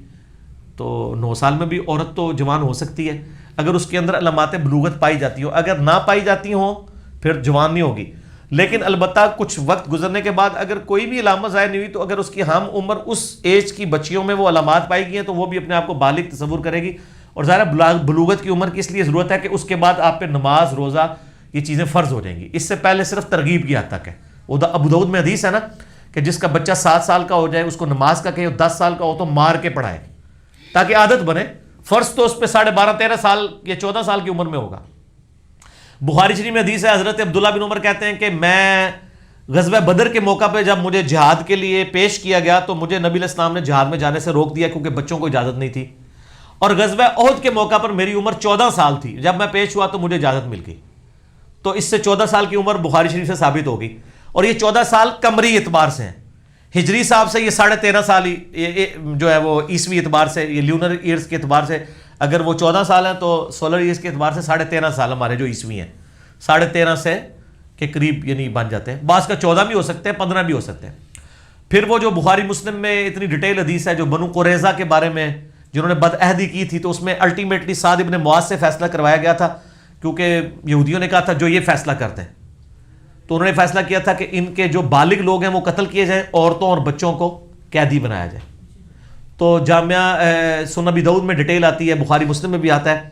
ایک صحابی کہتے ہیں کہ میں اس وقت یعنی میں نابالغ تھا تو میں بچ گیا، اور اس کا طریقہ یہ انہوں نے کہا جی میرے کپڑے اتارے گئے اور میرے زیر ناف بالوں کو چیک کیا گیا تو نہیں اگے ہوئے تھے، تو مجھے بچوں میں شمار کر کے چھوڑ دیا گیا، اور وہ دیکھیں صحابی بن گئے. اگر وہ 1-1.5 سال کا فرق بھی ہوتا تو گئے سن. ٹھیک ہے، کیونکہ بد عہدی کی سزا ہوئی تھی نا، وہ میں علیحدہ سے بنو قریظہ کے اوپر بول چکا ہوں، مجھے اب دوبارہ سے بولنے کی ضرورت نہیں ہے. تو زیر ناف بال یا نائٹ فال احتلام کا، ویٹ ڈریم کا آنا، یا عورتوں کے لیے مینسز کا آنا یا بالوں کا اگنا، یہ ان کی بلوغت کی عمر ہے. جیسے ہی بالغ ہوں گی تو شرعی احکام ان کے اوپر لاگو ہو جائیں گے. ٹھیک ہو گیا، عمر کا ڈیسیژن انہوں نے خود ہی کر لینا ہے اپنے اعتبار سے. ٹھیک ہو گیا. اچھا میں ادھر ایک چیز کلیئر کر دوں، تھوڑی یہ امپورٹنٹ ہے. میں ان ماؤں کو کہوں گا کہ جن کی بچیاں یعنی 10 سال کراس کر رہی ہیں وہ اپنی بچیوں کو پہلے ایجوکیٹ کریں. میں شاید کوئی ایسی باتیں کروں جو بھی مذہبی لوگوں کو بری بھی لگے. دیکھیں اسلام یہ جو کہتے ہیں نا جی سیکس کی ایجوکیشن نہیں ہونی چاہیے، سر اسلام میں تو سیکس کی ایجوکیشن ہے. میں یہ نہیں کہتا کہ آپ 2 یا 3 سال کے بچے کو سیکس سکھانا شروع کر دیں، لیکن ذرا ان سے پوچھیں کہ صحابہ کرام کی 14, 15 سال کی عمر میں شادیاں ہوئی ہوئی ہیں. ہمارے 14-15 سال کے بچے کیا سیکس کے معاملے میں ایجوکیٹڈ ہوتے ہیں؟ ہم لوگ تو نہیں تھے. میں آپ کو قسم اٹھا کے کہتا ہوں کہ میں انجینئرنگ یونیورسٹی میں پہنچ گیا تھا اور مجھے یہ سارے معاملات نہیں پتا تھے. صرف اتنا پتا تھا کہ یعنی کہ یہ بالغ ہو گیا بندہ اور نماز پڑھنی ہے، مرد و عورت کا کیا ریلیشن شپ ہے، یہ مطلب سیکس کے پوائنٹ آف ویو سے یہ کچھ بھی مجھے نہیں پتا تھا. جبکہ آج کل تو لوگوں کو پتہ چل جاتا ہے. اس وقت یوٹیوب نہیں تھی نا، ایجوکیشن نہیں تھی. تو یہ ماں باپ کی ذمہ داری ہے کہ بچوں کو یعنی بچیوں کو تو 10 سال کی ہو جائیں تو فوراً ایجوکیٹ کریں. ہوتا کیا ہے، یہ بچیاں اسکولوں میں پڑھتی ہیں اور پھر آپ کو پتہ ہے اچانک ہی اسکول میں پیریڈز آ جاتے ہیں تو بچی تو پریشان ہو جاتی ہے نا، وہ پورے کپڑے بھر جاتے ہیں خون سے. ٹھیک ہے، تو 10 سال کے بعد بچوں کے بیگ کے اندر آپ یعنی وہ 7 رومال یا اس طریقے سے، اب تو خیر لیٹسٹ معاملات ہو گئے ہیں، پیڈز آ گئے. ایجوکیٹ کریں بچوں کو اور بچیوں کو 10 سال کی. کوئی بچیاں تو میچور ہو جاتی ہیں اور ان کے پیڈز ان کے 1 یا 2 پیڈ رکھ کے بچیوں کے بھیجیں یعنی اسکول میں جب جائیں، اور ان کو پہلے ایجوکیٹ کر دیں کہ اگر ایسا معاملہ ہو تو پریشان نہیں ہونا. ٹھیک ہے، بعض سمجھدار مسیں تو ایجوکیٹ کر دیتی ہیں لیکن ماں باپ جو ہے وہ بیچاری بچیوں کے اوپر کیا گزرتی ہے. آپ ذرا اپنی یعنی جو شادی شدہ ہیں اپنی بیویوں سے پوچھیں کہ جب ان کے ساتھ پہلی دفعہ ہوا تھا تو کتنا تماشا لگا تھا, اور پھر وہ اپنی سہیلیوں کا بھی سنائیں گی فلانی کے ساتھ یہ ہوا یہ ہوا یہ ہوا, اور ایسا تماشا کھڑا ہو جاتا ہے. اس کی بجائے یار آپ ایجوکیٹ کیوں نہیں کرتے لوگوں کو؟ اور لڑکے بھی اسی طریقے سے, لڑکے اگر 12 سال کے ہو گئے ہیں تو ان کو سیکس کے معاملے میں اس حوالے سے ضرور ایجوکیٹ کرتے ہیں. میں یہ نہیں کہہ رہا کہ آپ ان کو وہ والی ایجوکیشن دیں جو مدرسوں میں چھوٹے چھوٹے بچوں کو دے دی جاتی ہے پریکٹیکلی, ٹھیک ہے, میں آپ کوڈ ورڈز میں بات کرتا ہوں. آپ وہ والی ایجوکیشن دیں, کم از کم ان کو پتا ہو کہ یہ یعنی نائٹ فال کوئی چیز ہے, غسل فرض ہوتا ہے, یہ والی ایجوکیشن تو ماں باپ کا کام ہے. اور پھر زیر ناف بال صاف کرنے یا بغلوں کے بال کے بارے میں بچوں کو تو نہیں پتا ہوتا, اور پھر بیچارے جن کو بالکل ایجوکیشن نہیں ہے وہ پھر ایسے بلیڈ بھی استعمال کرتے ہیں, زخمی کر بیٹھتے ہیں اپنے آپ کو, ٹھیک ہے. بچیوں کو تو عموماً تھوڑا بہت مائیں سمجھا دیتی ہیں کریم کا یوز, یا جو جوان بچے ہیں ان کو تو نہیں کوئی بتاتا کہ اس طرح کے خاص ریزر ملتے ہیں اور آپ نے اس طرح کرنے ہیں. وہ بیچارے پھر جو ہے نا وہ اس طرح کی پرابلمس میں رہتے ہیں. ہر ایک کی اپنی اپنی سٹوری ہے بلوغت کی. تو سر جو آپ لوگ, اب آپ کی اولاد ہے تو جو کچھ آپ کے ساتھ تماشے ہوئے ہیں نا, اب آپ اپنی اولاد کے ساتھ تو وہ ریپیٹ نہ کریں. آپ بچوں کو ایجوکیٹ کریں, فوراً ایجوکیٹ کر دیں. تو میری ماشاءاللہ بڑی بچی آلموسٹ 12 سال 13 سال کی, تو میری وائف نے اس کو اس حوالے سے ایجوکیٹ, کیونکہ وہ مطلب وہ آ کے وہ ظاہر مجھ سے تو نہیں ڈسکس کرتی, تو اس نے اپنی ماما سے ڈسکس کیا کہ آج اس طرح ایک بچی کے ساتھ ہو گیا, آج اس کے ساتھ ہو گیا. تو وہ بچی پھر پورے دن روتی رہتی ہیں, ان کو تو پتہ ہی نہیں کہ یہ معاملات ہو گئے. تو وہ پھر اس نے اس کو ایجوکیٹ سارا کچھ سلسلہ. پھر مسوں نے بھی کہا جی آپ مطلب انڈر ویئر یوز کریں. تو اس طرح بچوں کو ایجوکیٹ کرتا ہے. سیکس کی تعلیم اس ایج کے بعد تو دینی ہے نا آپ نے. آپ نہیں دیں گے تو وہ یوٹیوب سے سیکھیں گے, پھر وہ بہت کچھ سیکھ جائیں گے, ٹھیک ہے. تو آپ پہلے ہی ٹرنس دا ٹیبل اوور کریں, ان کو ایجوکیٹ کریں اور اس کو ایز اے نیچرل پروسیس بتائیں کہ ایسا ہی ہوا کرتا ہے. اور عرب کے لوگ سر ایجوکیٹ تھے, وہ بکریاں پالتے تھے, بکریوں کے بچے پیدا ہوتے تھے, ان کے چھوٹے چھوٹے بچوں کو پتا چل جاتا تھا کہ یہ کیا بچے کس طرح پیدا ہوتے ہیں. یہ ساری چیزیں ان کو بچپن میں ایجوکیٹ ہوتے تھے. اور تبھی تو یار 13 14 سال کے جو شادی شدہ ہوتے تھے یار, وہ 18 20 سال کی عمر میں 3 4 4 بچے ان کے ہوئے ہوتے تھے.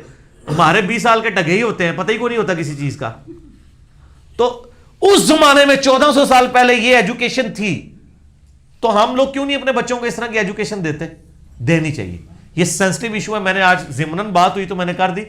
میں نے ایک پلان بنایا ہوا ہے, آپ لوگوں سے شیئر کر دیتا ہوں, اب اللہ کرے وہ کبھی دن آئے. میں نے ایک پلان کیا تھا کہ میں صرف 10 سال سے جو 15 سال کے بچے ہیں نا, ان بچوں کے لیے ایک نشست ریکارڈ کراؤں, تاکہ جو ہمارے بچے اب جوان ہو رہے ہیں نا, ان کے ماں باپ اگر ان کو بتاتے ہوئے خود شرما رہے ہیں نا, تو وہ ویڈیو دکھا دیں کہ بیٹا یہ دیکھ لو, جس میں وضو, غسل, تیمم, استنجا, یہ ساری چیزیں جو نوجوانی کی ایج میں جو ظاہر ہے آپ کو ہارمونز کی چینج کے بعد کئی ایشوز کا سامنا کرنا پڑتا ہے, اس کے لیے وہ کتابیں پڑھتے ہیں, کتابوں میں بھی عجیب قصے کہانیاں مل رہی ہوتی ہیں.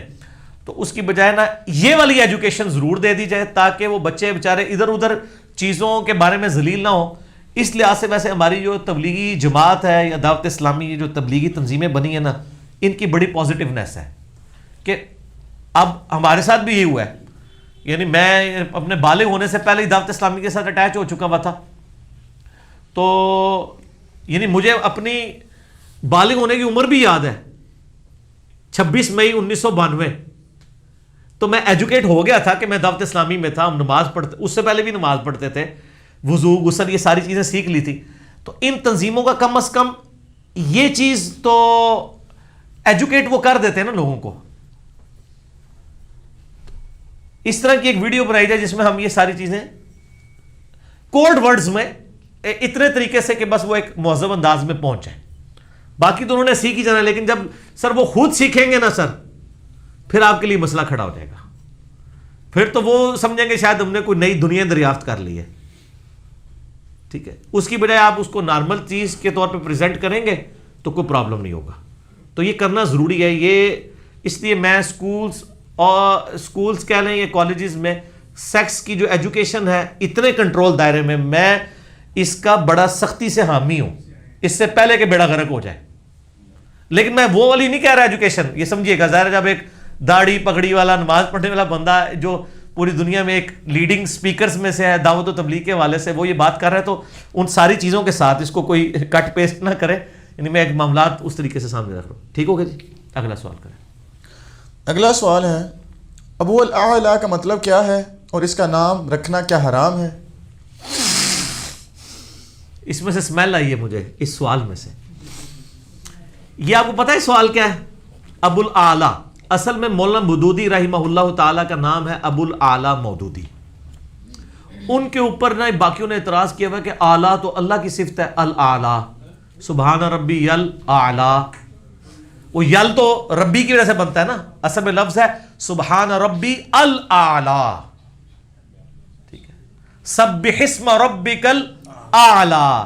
وہ کہتے ہیں الاعلیٰ تو یہ اللہ کا نام ہے، تو مودودی صاحب کا تو نام ہی شرکی ہے، نعوذ باللہ. اچھا پہلے تو پھکی والا جواب ان کو دیں کہ یہ بتائیے کہ مودودی صاحب کا نام اگر شرکی ہے تو یہ اعلیٰ حضرت کون ہے پھر؟ نام ہے وابی، نام ہے بابی، میں ہوں مسلم علمی کتاب. اعلیٰ حضرت کا اعلیٰ نہیں نظر آتا، ابو الاعلیٰ مودودی نظر آتا ہے. ٹھیک ہو گیا؟ تو سر یہ اس میں سے اسمیل آئی ہے. اعلیٰ ایک تو اللہ کے لیے نام ہے نا الاعلیٰ، جیسے اللہ تعالیٰ کا نام ایک ہے علی، اللہ تعالیٰ کا ایک نام ہے وَهُوَ الْعَلِيُّ الْحَكِيمُ آتا ہے نا. اور سیدنا علی کا نام بھی ہے علی، علی کہتے ہیں اونچے مرتبے والے کو. اللہ کا نام ہے العلی، بہت اونچے مرتبے والا. لفظ میں تو بظاہر سیم ہے لیکن انسان کا نام بھی ہو سکتا ہے. اسی طریقے سے ابو الاعلیٰ کا مطلب ہے اعلیٰ صفات والا، جیسے ابو تراب مٹی والا، ابو ہریرہ بلیوں والا، ابو الاعلیٰ اعلیٰ صفات والا. یہ تو ہر بندے کی خواہش ہے کہ اس کا بچہ اعلیٰ صفات والا ہو. تو مودودی صاحب کے جو والد صاحب کے پیر صاحب تھے نا، انہوں نے ان کا نام ابو الاعلیٰ رکھا تھا. ان کو پتہ نہیں تھا کہ نام تو ابو الاعلیٰ رکھ رہے ہیں لیکن پوری صوفیت ہی اکھاڑ دی انہوں نے. یہ پیر کے بچے ہیں، یعنی یہ گدی نشین بن گئے تھے اپنے والد کے بعد. 1.5-2 لاکھ مرید تھے اس زمانے میں، لیکن سب کچھ انہوں نے چھوڑ دیا. یعنی قرآن پڑھا تو سارا کچھ سمجھ آیا. تو وہ ان کا نام ابو الاعلیٰ اعلیٰ صفات والا، تو یہ نام رکھا جا سکتا ہے. یہ کوئی شرکیہ نام نہیں ہے. اگر یہ شرکیہ ہے تو پھر اعلیٰ حضرت بھی شرکیہ ہے. ٹھیک ہے، یہ وہ والا اعلیٰ نہیں ہے، یہ اعلیٰ اور ہے. ٹھیک ہے، جس محمد لوکی کلمہ پڑھ دے او محمد اور.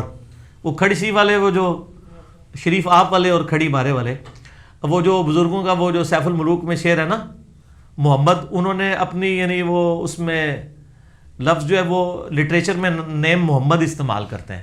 ان کا نام تھا میاں محمد بخش. تو وہ پھر ان کو ایک شعر کہنا پڑا کہ جس محمد دا لوکی کلمہ پڑھ دے او محمد اور.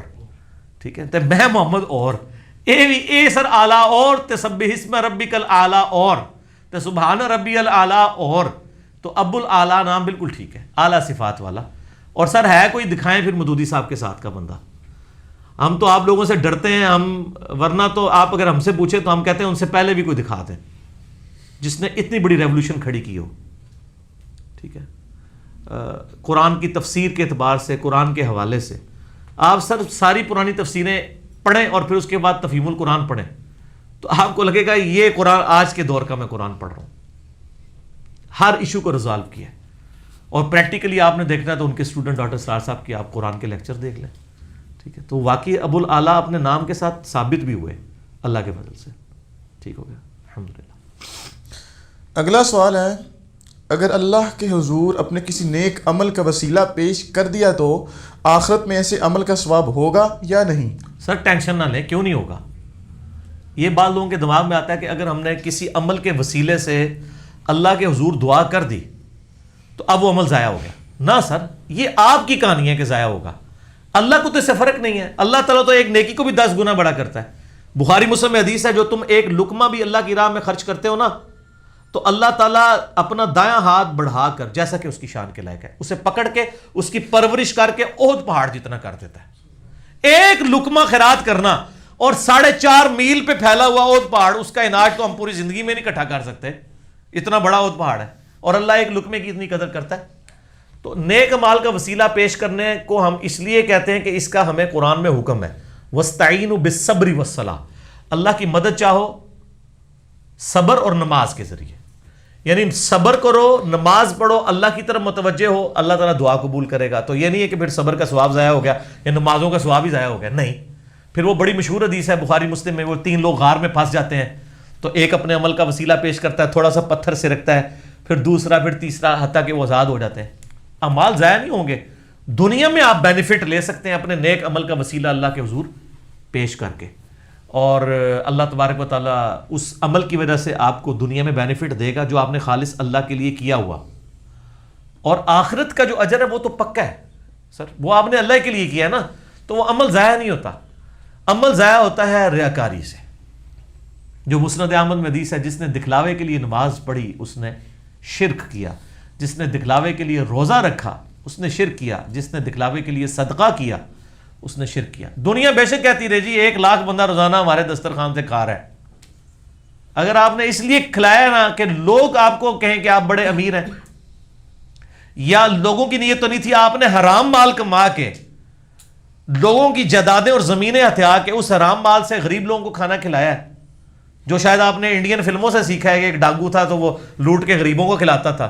تو سر یہ فلموں میں ہی ہوتا ہے. قرآن و سنت میں تو یہ ہے کہ جس نے حرام مال سے کوئی کام کیا تو وہ اللہ تعالیٰ فرماتا ہے سورۃ الفرقان میں، ہم ان کے نیک اعمال کی طرف بڑھیں گے اور ان کو بکھرا ہوا غبار کر دیں گے. جیسے ایک فٹ بال والا جو ہے نا، وہ فٹ بال کی طرف بڑھ کے تو اس کو کک مار کے پرے پھینکتا ہے نا، تو اللہ تعالیٰ نے اس طرح کے الفاظ استعمال کیے ہیں پارہ نمبر 19 کے سٹارٹ میں کہ ہم ان کے نیک اعمال کی طرف بڑھیں گے اور ان کو بکھرا ہوا غبار کر دیں گے.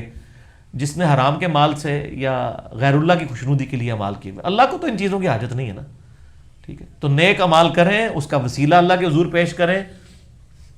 بلکہ اس کے بغیر تو اب جیسے درود شریف ہے، جامعہ ترمذی میں حدیث ہے، انٹرنیشنل نمبر کے مطابق 593 کے نبی علیہ السلام بیٹھے ہوئے تھے، ایک شخص آیا، اس نے نماز پڑھی اور بغیر اللہ کی حمد اور درود کے دعا پڑھنا شروع کر دی. تو آپ نے فرمایا سائل نے جلدی کی ہے. ایک اور شخص آیا، اس نے پہلے اللہ کی حمد بیان کی، پھر درود شریف پڑھا. جس طرح ہم نماز پڑھتے ہیں پہلے حمد ہی کرتے ہیں نا، التحیات للہ والصلوات والطیبات، اس کے بعد درود شریف پڑھتے ہیں، اینڈ پہ دعائیں مانگتے ہیں نا. تو آپ نے فرمایا سل تعطا، سل تعطا، سل تعطا، تو مانگ تجھے دیا جائے گا، تو مانگ تجھے دیا جائے گا. اور پہلے والے کو بلا کے کہا کہ بھئی جب دعا کرنے لگو پہلے اللہ کی حمد کرو، پھر مجھ پر درود پڑھو، پھر اللہ کی طرف متوجہ ہو، تو اللہ دعا قبول کرے گا. اللہ کی حمد اور درود شریف بھی وسیلہ ہے دعا کی قبولیت کا. تو اس کا یہ مقصد نہیں کہ وہ درود شریف جو حمد کی وہ ضائع ہوگی. سر دعا کرنا خود عبادت ہے، دعا قبول نہ بھی ہو تب بھی سنبھال لی جائے گی. مسند احمد میں اور جامعہ ترمذی میں حدیث ہے کہ مسلمان کی دعا رد ہی نہیں جاتی. یا تو جو مانگا وہ مل جاتا ہے، نبی علیہ السلام نے فرمایا، اگر وہ نہ ملے تو اس کے بدلے اللہ تعالیٰ کوئی اور مصیبت دور کر دیتا ہے، اور اگر یہ بھی نہ ہو تو اللہ تعالیٰ وہ دعا سنبھال لیتا ہے، قیامت والے دن اس کو اس کے بدلے میں نیکیاں دے گا. دیکھیں دعا کا یہ مقصد ہے نہیں کہ جو آپ مانگ رہے ہیں وہ آپ کو مل جائے، یہ ذہن میں رکھیے گا. ورنہ میں آپ کو اپنا بتا دیتا ہوں، ہم نے تو غلاف کعبہ سے لپٹ کے دعا کی تھی یا اللہ منو بریلوی مارنا،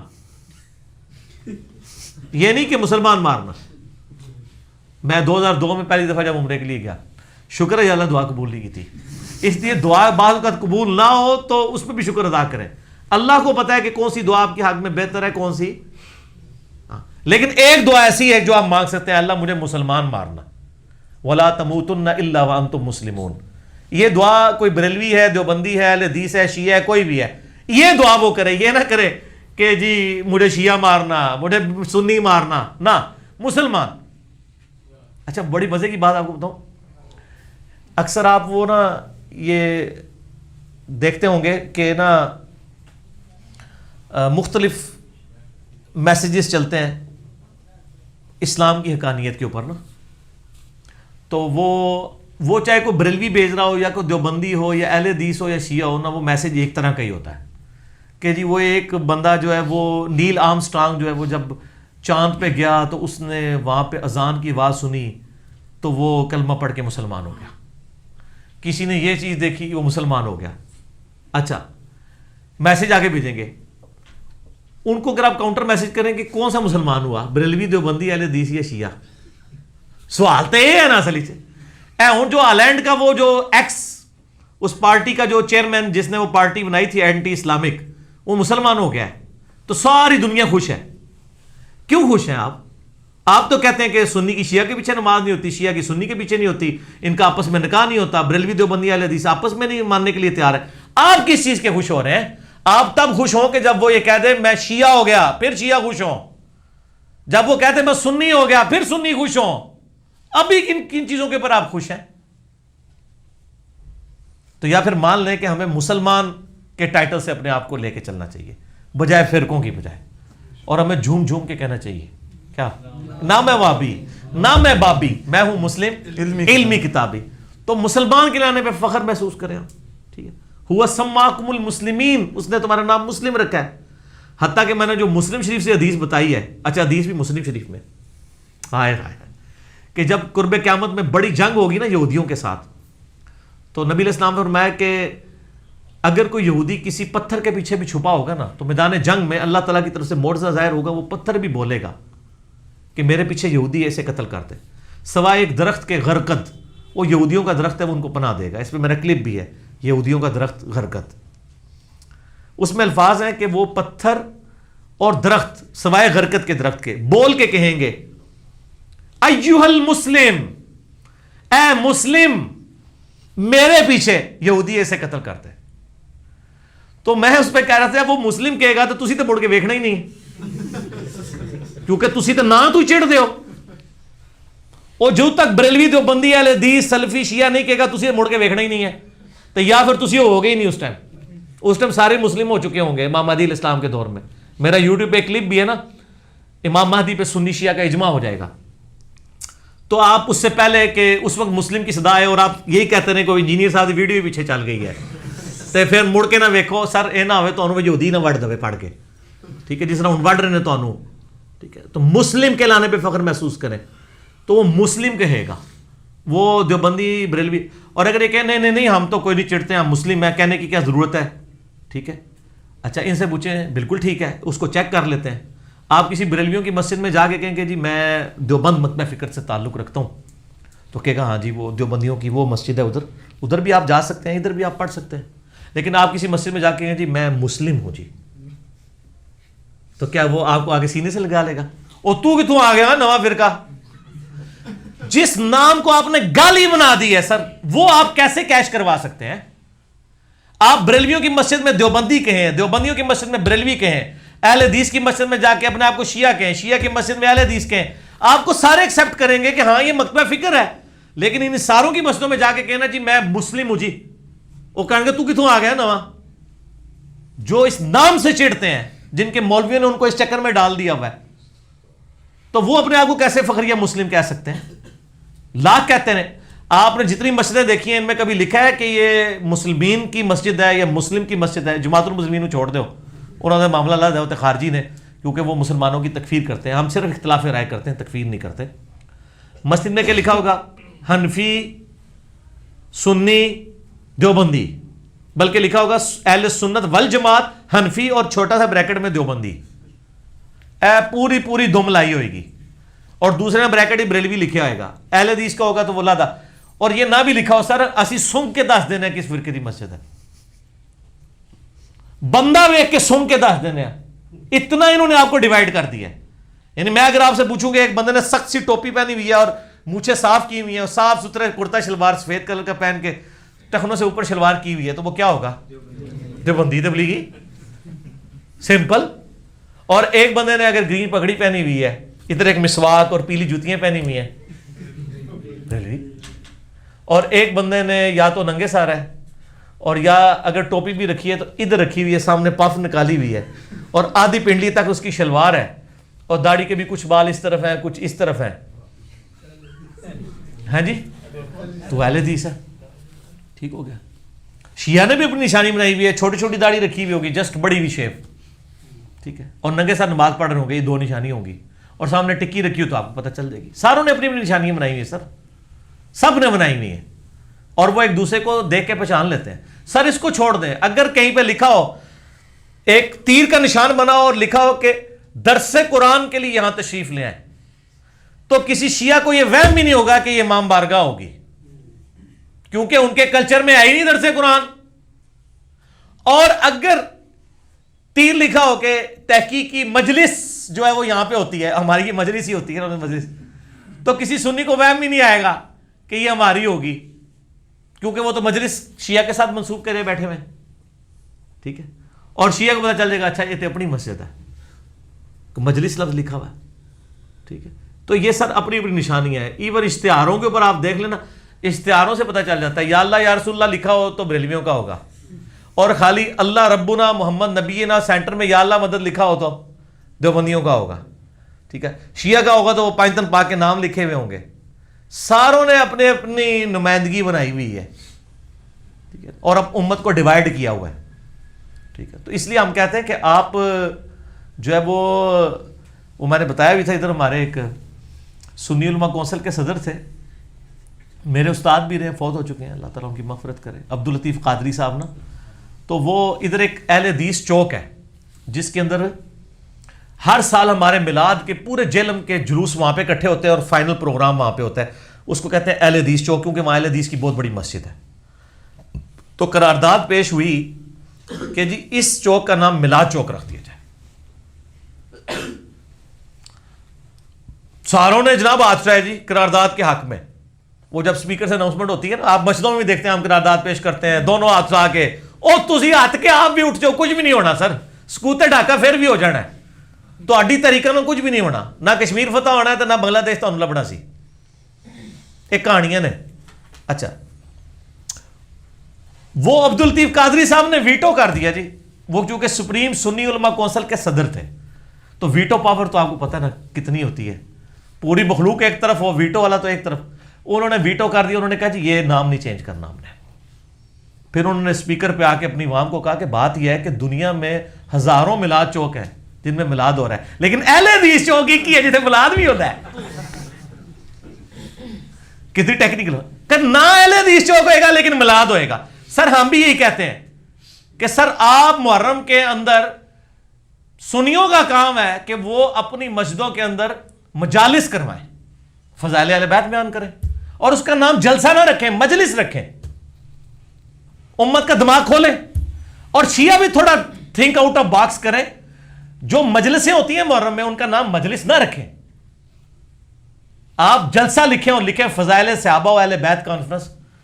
صحابہ کو تو وہ بھی مانتے ہیں نا, چلیں وہ اختلافات ہیں, وہ سارے صحابہ کا تو نگیٹ نہیں کر رہے نا, جن کو مانتے ہیں ان کو تو آپ بنوائیں نا, کم از کم عمار بن یاسر کے فضائل بیان کرتے ہیں یار, سلمان فارسی کے کرتے ہیں, تھنک آؤٹ آف باکس تو کریں نا. تو مسلم بن جائے جی, اس سے پہلے کہ آپ کو یعنی وہ آواز آئے تو آپ کہیں یہ کنوں پہ بلاتا ہے. ٹھیک ہے, ویسے تو اگر سنی بھی بلا دیا وہ پریشان ہو جائیں گے, وہ پھر پوچھن, ہو سکتا ہے پوچھن کہ جناب کیڑا انفی دیوبندی یا انفی بریلوی. اگے تو جی اگلا سوال ہے, ہمارے گاؤں میں گائے بھینس کو قرآن پاک کے نیچے سے گزارا جاتا ہے تاکہ شفا مل سکے, کیونکہ قرآن میں نظر بد کی شفا ہے. قرآن اس مقصد کے لیے نہیں اترا ہوا, نظر بد کی شفا کے لیے یہ طریقہ نہیں ہے کہ آپ بھینس کو اس کے نیچے سے گزاریں. گوروں کی بھینسیں جو آپ کی بھینسوں سے زیادہ دودھ دیتی ہیں نا, پھر ساڑھے کو تو ہی جواب دینا سر.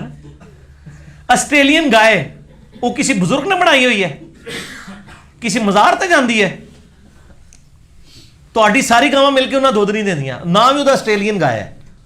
ویسے تو ہونا چاہیے سی اجمیری گائے, بغدادی گائے, کسی بزرگ کا نام ہونا چاہیے سی نا, ہے وہ آسٹریلین گائے ہے. یہ اللہ دی گاواں نے جناب, انہوں اللہ دی رہن دو, ٹھیک ہے نا. انہوں جناب اے تسی قرآن پاک اس کام کے لیے نازل نہیں ہوا. یہ ٹھیک ہے کہ قرآن میں ہے کہ قرآن پاک میں شفا ہے, لیکن وہ شفا کس چیز کی ہے؟ بد عقیدگیوں کی شفا ہے. اور قرآن سے اگر وہ دوسرے والی شفا نظر بد والی ہے تو وہ سنت وظائف کو پڑھ کے پھونکنا ہے. جیسے بخاری مسلم میں آتا ہے نبی علیہ السلام المعوذات, آخری 3 پناہ دینے والی صورتیں پڑھ کے جسم پہ 3 دفعہ دم کرتے تھے, جسم پہ ہاتھ پھیرتے تھے. تو آپ بھینس کے اوپر یہ پڑھ کے پھونک دیں. نظر بد کے لیے صحیح بخاری میں آتا ہے کہ نبی علیہ السلام, اور ابو داؤد میں وہ پوری ڈیٹیل موجود ہے, نبی علیہ السلام کہتے تھے کہ اے اللہ میرے جد امجد ابراہیم علیہ السلام اپنے 2 بیٹوں کو اسماعیل اور اسحاق کو ان کلمات کے ذریعے تیری پناہ میں دیتے تھے, اور میں اپنے 2 بیٹے حسن و حسین کو ان کلمات کے ذریعے تیری پناہ میں دیتا ہوں, اعیذکما بکلمات اللہ التامہ من کل شیطان وہامہ ومن کل عین لامہ. یعنی میں تم دونوں کو پناہ میں دیتا ہوں, اللہ کے کلمات تامہ کے ذریعے اللہ کی پناہ میں دیتا ہوں ہر چیز کی برائی سے جو اس نے پیدا کی ہے, اور ہر طرح کی نظر بد سے, شیاطین کے اثرات سے میں اللہ کی پناہ میں ان کو دیتا ہوں. تو ہم بھی اپنے بچوں کو اسی طریقے سے انہی سنت اذکار کے ساتھ دم ڈالیں. اس میں اگر آپ نے سنگولر کو دم ڈالنا ہے تو آپ پڑھیں اعیذک، اگر مونس ہے تو اعیذکی بکلمات اللہ التامہ، اور جمع ہے تو اعیذکم، ٹھیک ہے. اور وہ دوسرا بھی پڑھ سکتے ہیں اعوذ بکلمات اللہ التامات من شر ما خلق، وہ بھی پڑھ لیں، وہ صحیح مسلم میں موجود ہے، وہ پڑھ کے دم کرتے ہیں. بھینس کو دم کرنا ہے تو اس چیز کے ذریعے کریں سر، دم کرنے قرآن کے نیچے. تو یہ تو اپنی بچیوں کو شادی میں لے کے جاتے وہ بھی قرآن کے نیچے. ان سے پوچھیں جس بچی کو آپ قرآن کے نیچے سے گزار رہے ہیں اس بچی کو آپ نے زندگی میں کبھی قرآن پڑھایا ہے ترجمے سے؟ تو سر کیا فائدہ ہوگا؟ آپ ان میتوں کے اوپر قرآن پڑھ رہے ہوتے ہیں جنہوں نے پوری زندگی قرآن کھول کے نہیں خود پڑھا ہوتا. تو سر یہ کس کو دھوکہ دے رہے ہیں آپ سمجھتے ہیں کہ اس قرآن پڑھنے سے ان کو فائدہ ہو جائے گا؟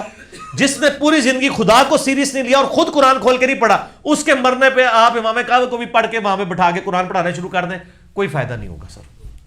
ہر بندے نے اپنے مال کے مطابق اٹھایا جانا ہے، اس طرح کو فرق پڑتا ہے. سیدہ فاطمہ جنتی عورتوں کی سردار ہیں، لیکن بخاری مسلم کے الفاظ ہیں اس بات پہ نہ کرنا کہ تم اللہ کے نبی کی بیٹی ہو، اپنے مال ساتھ دے کے آنا، اگر اللہ نے تمہیں پکڑ لیا میں بھی چھڑوا نہیں سکوں گا. حالانکہ بخاری مسلم میں یہ کہ وہ جنتی عورتوں کی سردار ہے، لیکن ہمیں سنایا جا رہا تھا کہ جو جنتی عورتوں کی سردار ہے نا اس کو بھی کلین چٹ نہیں دی جا رہی دنیا میں کہ وہ بے فکر ہو جائے، مرتے دم تک وہ بھی کمٹمنٹ کے ساتھ گاڈ کو رسپانس کرے. سیدنا علی بخشے بخشائے نہیں ہیں، لیکن حضور صلی اللہ علیہ وسلم کی ایک ایک بات انہوں نے اس طریقے سے سینے کے ساتھ لگا کے رکھی، کبھی چھوڑی نہیں. بخاری مسلم دونوں میں حدیث ہے کہ صحابہ کرام اکثر پوچھا کرتے تھے کہ وہ سیدہ فاطمہ کو جو حضور نے وظیفہ دیا تھا وہ اس کی ہمیں حدیث سنائے. تو پھر سنایا کرتے تھے کہ جی وہ سیدہ فاطمہ اپنے ہاتھوں سے چکی چلاتی تھیں، ان کے ہاتھ پہ نشان پڑ گئے، مشکیزہ اٹھا کے لاتی تھی جسم پہ نشان پڑ گئے. تو نبی علیہ السلام کے پاس کچھ غلام آئے تو میں نے فاطمہ کو کہا جاؤ اللہ کے نبی سے غلام تم بھی مانگ لو، تمہارے ساتھ ہاتھ بٹا دے گا. تو سیدہ فاطمہ ذرا شرمیلی تھیں، گئیں 2-3 دفعہ گئیں، بات کیے بغیر ہی واپس آ گئی. نبی علیہ السلام سمجھ گئے، بچی تھی سمجھتے تھے. تو سیدنا علی کہتے ہیں میں اور فاطمہ ایک ہی چادر میں لیٹے ہوئے تھے اور نبی علیہ السلام، یہ بخاری مسلم کے الفاظ ہیں، نبی علیہ السلام پاؤں کی جانب سے ہمارے اس بسترے میں داخل ہو گئے، حتیٰ کہ آپ کے مبارک قدموں کی ٹھنڈک ہمیں اپنے سینے پہ محسوس کی. سیدہ فاطمہ اور سیدنا علی لیٹے ہوئے ہیں، نبی علیہ السلام ان دونوں کے درمیان گھسے ہیں پاؤں کی طرف سے، ان کے پاؤں کی طرف سے پاؤں داخل کیا حتیٰ کہ نبی علیہ السلام کے پاؤں مبارک سیدہ فاطمہ اور سیدنا علی کے سینے تک پہنچ گئے ہیں. اور سیدنا علی کہہ رہے ہیں میں نے اپنے سینے پہ ٹھنڈک محسوس کی، یعنی انہوں نے سینے سے لگا لیا نا سر. یہ بخاری مسلم دونوں میں ہے. اور پھر فرمایا کہ بیٹی تم آئی تھی تو پھر بھی نہیں بیٹی سے کچھ بات کی گئی.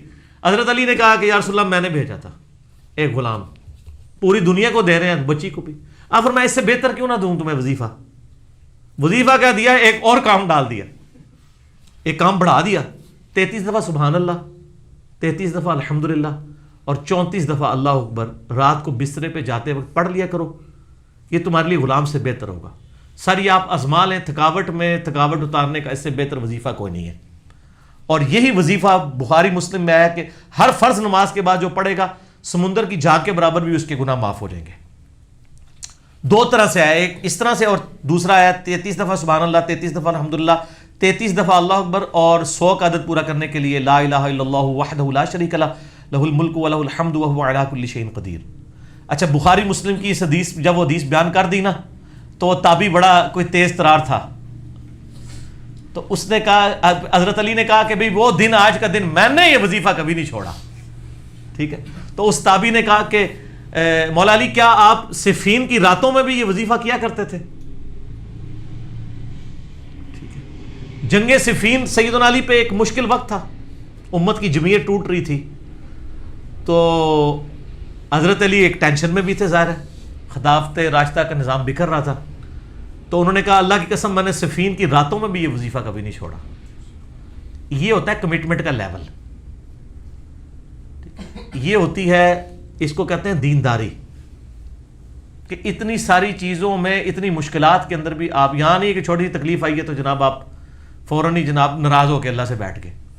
تو صحابہ کرام کا یہ لیول تھا کہ وہ اپنی تکلیف کے اندر آسائش میں بھی ہر حال میں بھی کمٹمنٹ نہیں جانے دیتے تھے. تو سر بھی آپ بھی کمٹمنٹ کے ساتھ چلیں. تو وہ سوال کیا تھا جس کے جواب میں نے اتنی لمبی، بھینس والا. تو یہ وظیفے جناب بھینسوں کو آپ عام حالت میں بھی دم کیا کریں، قرآن کے نیچے سے نہ گزاریں، بلکہ قرآن میں شفا ہے، لیکن قرآن سے شفا کا طریقہ یہ ہے کہ قرآن کا دم کر دیں.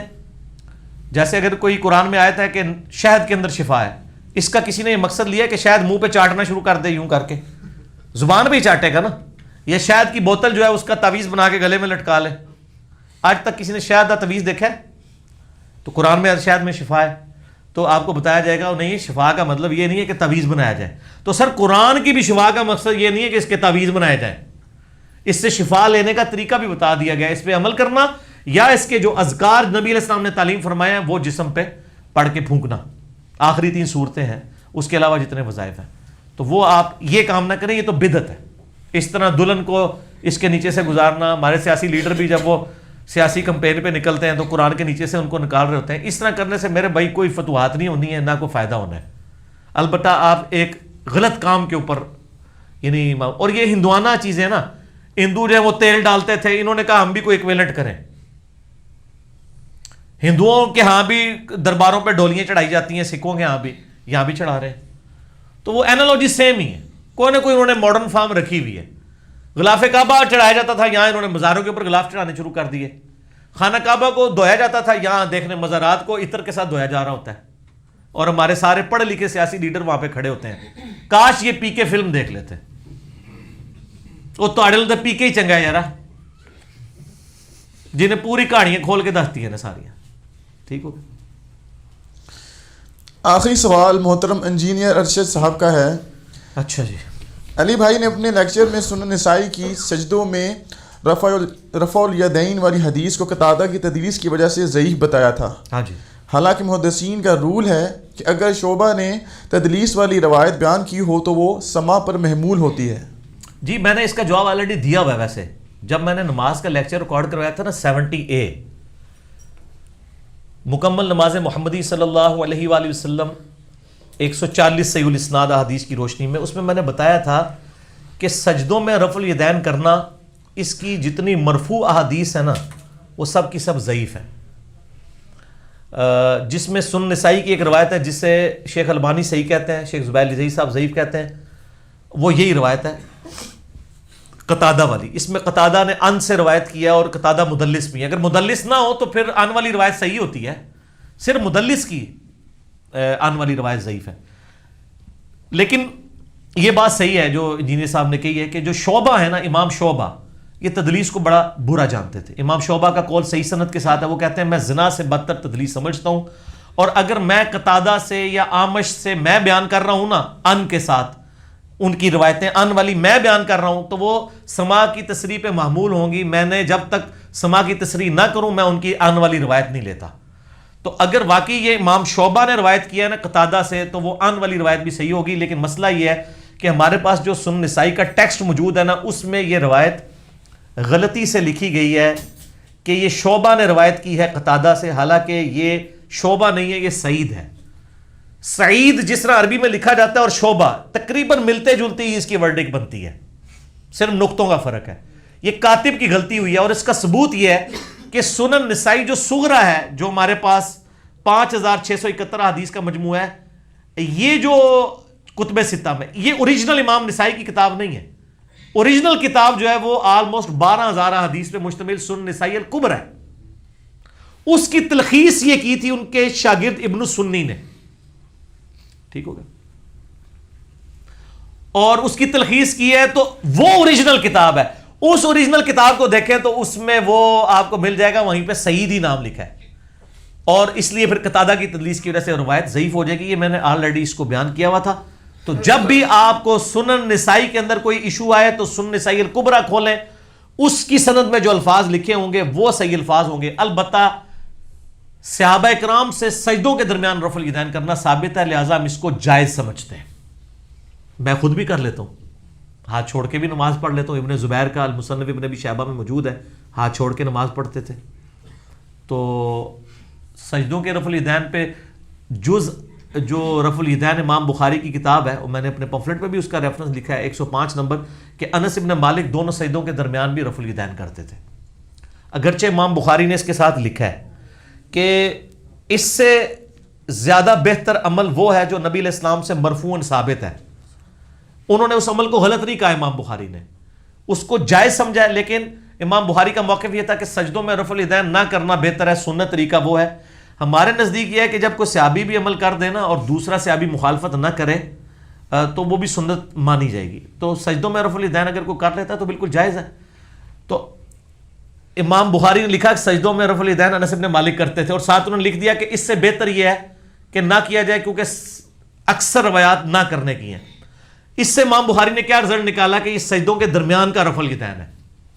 لیکن ہمارے اہل سنت نے مطلب نا یہ حدیث ہضم نہیں ہوتی تھی، تو انہوں نے اس حدیث کے ساتھ انجینئرنگ کرنی شروع کر دی، جس میں میرے استاد شیخ زبیر علی زئی صاحب رحمہ اللہ تعالی، اللہ ان کی یہ غلطی بھی معاف کرے، باقی غلطیاں بھی وہ بھی شامل ہیں۔ انہوں نے اس کے ساتھ فٹ نوٹ پتہ کیا لکھا کہ یہ سجدوں کے درمیان والا رفع الیدین نہیں ہے، بلکہ یہ 2 رکعتوں کے بعد والا رفع الیدین ہے۔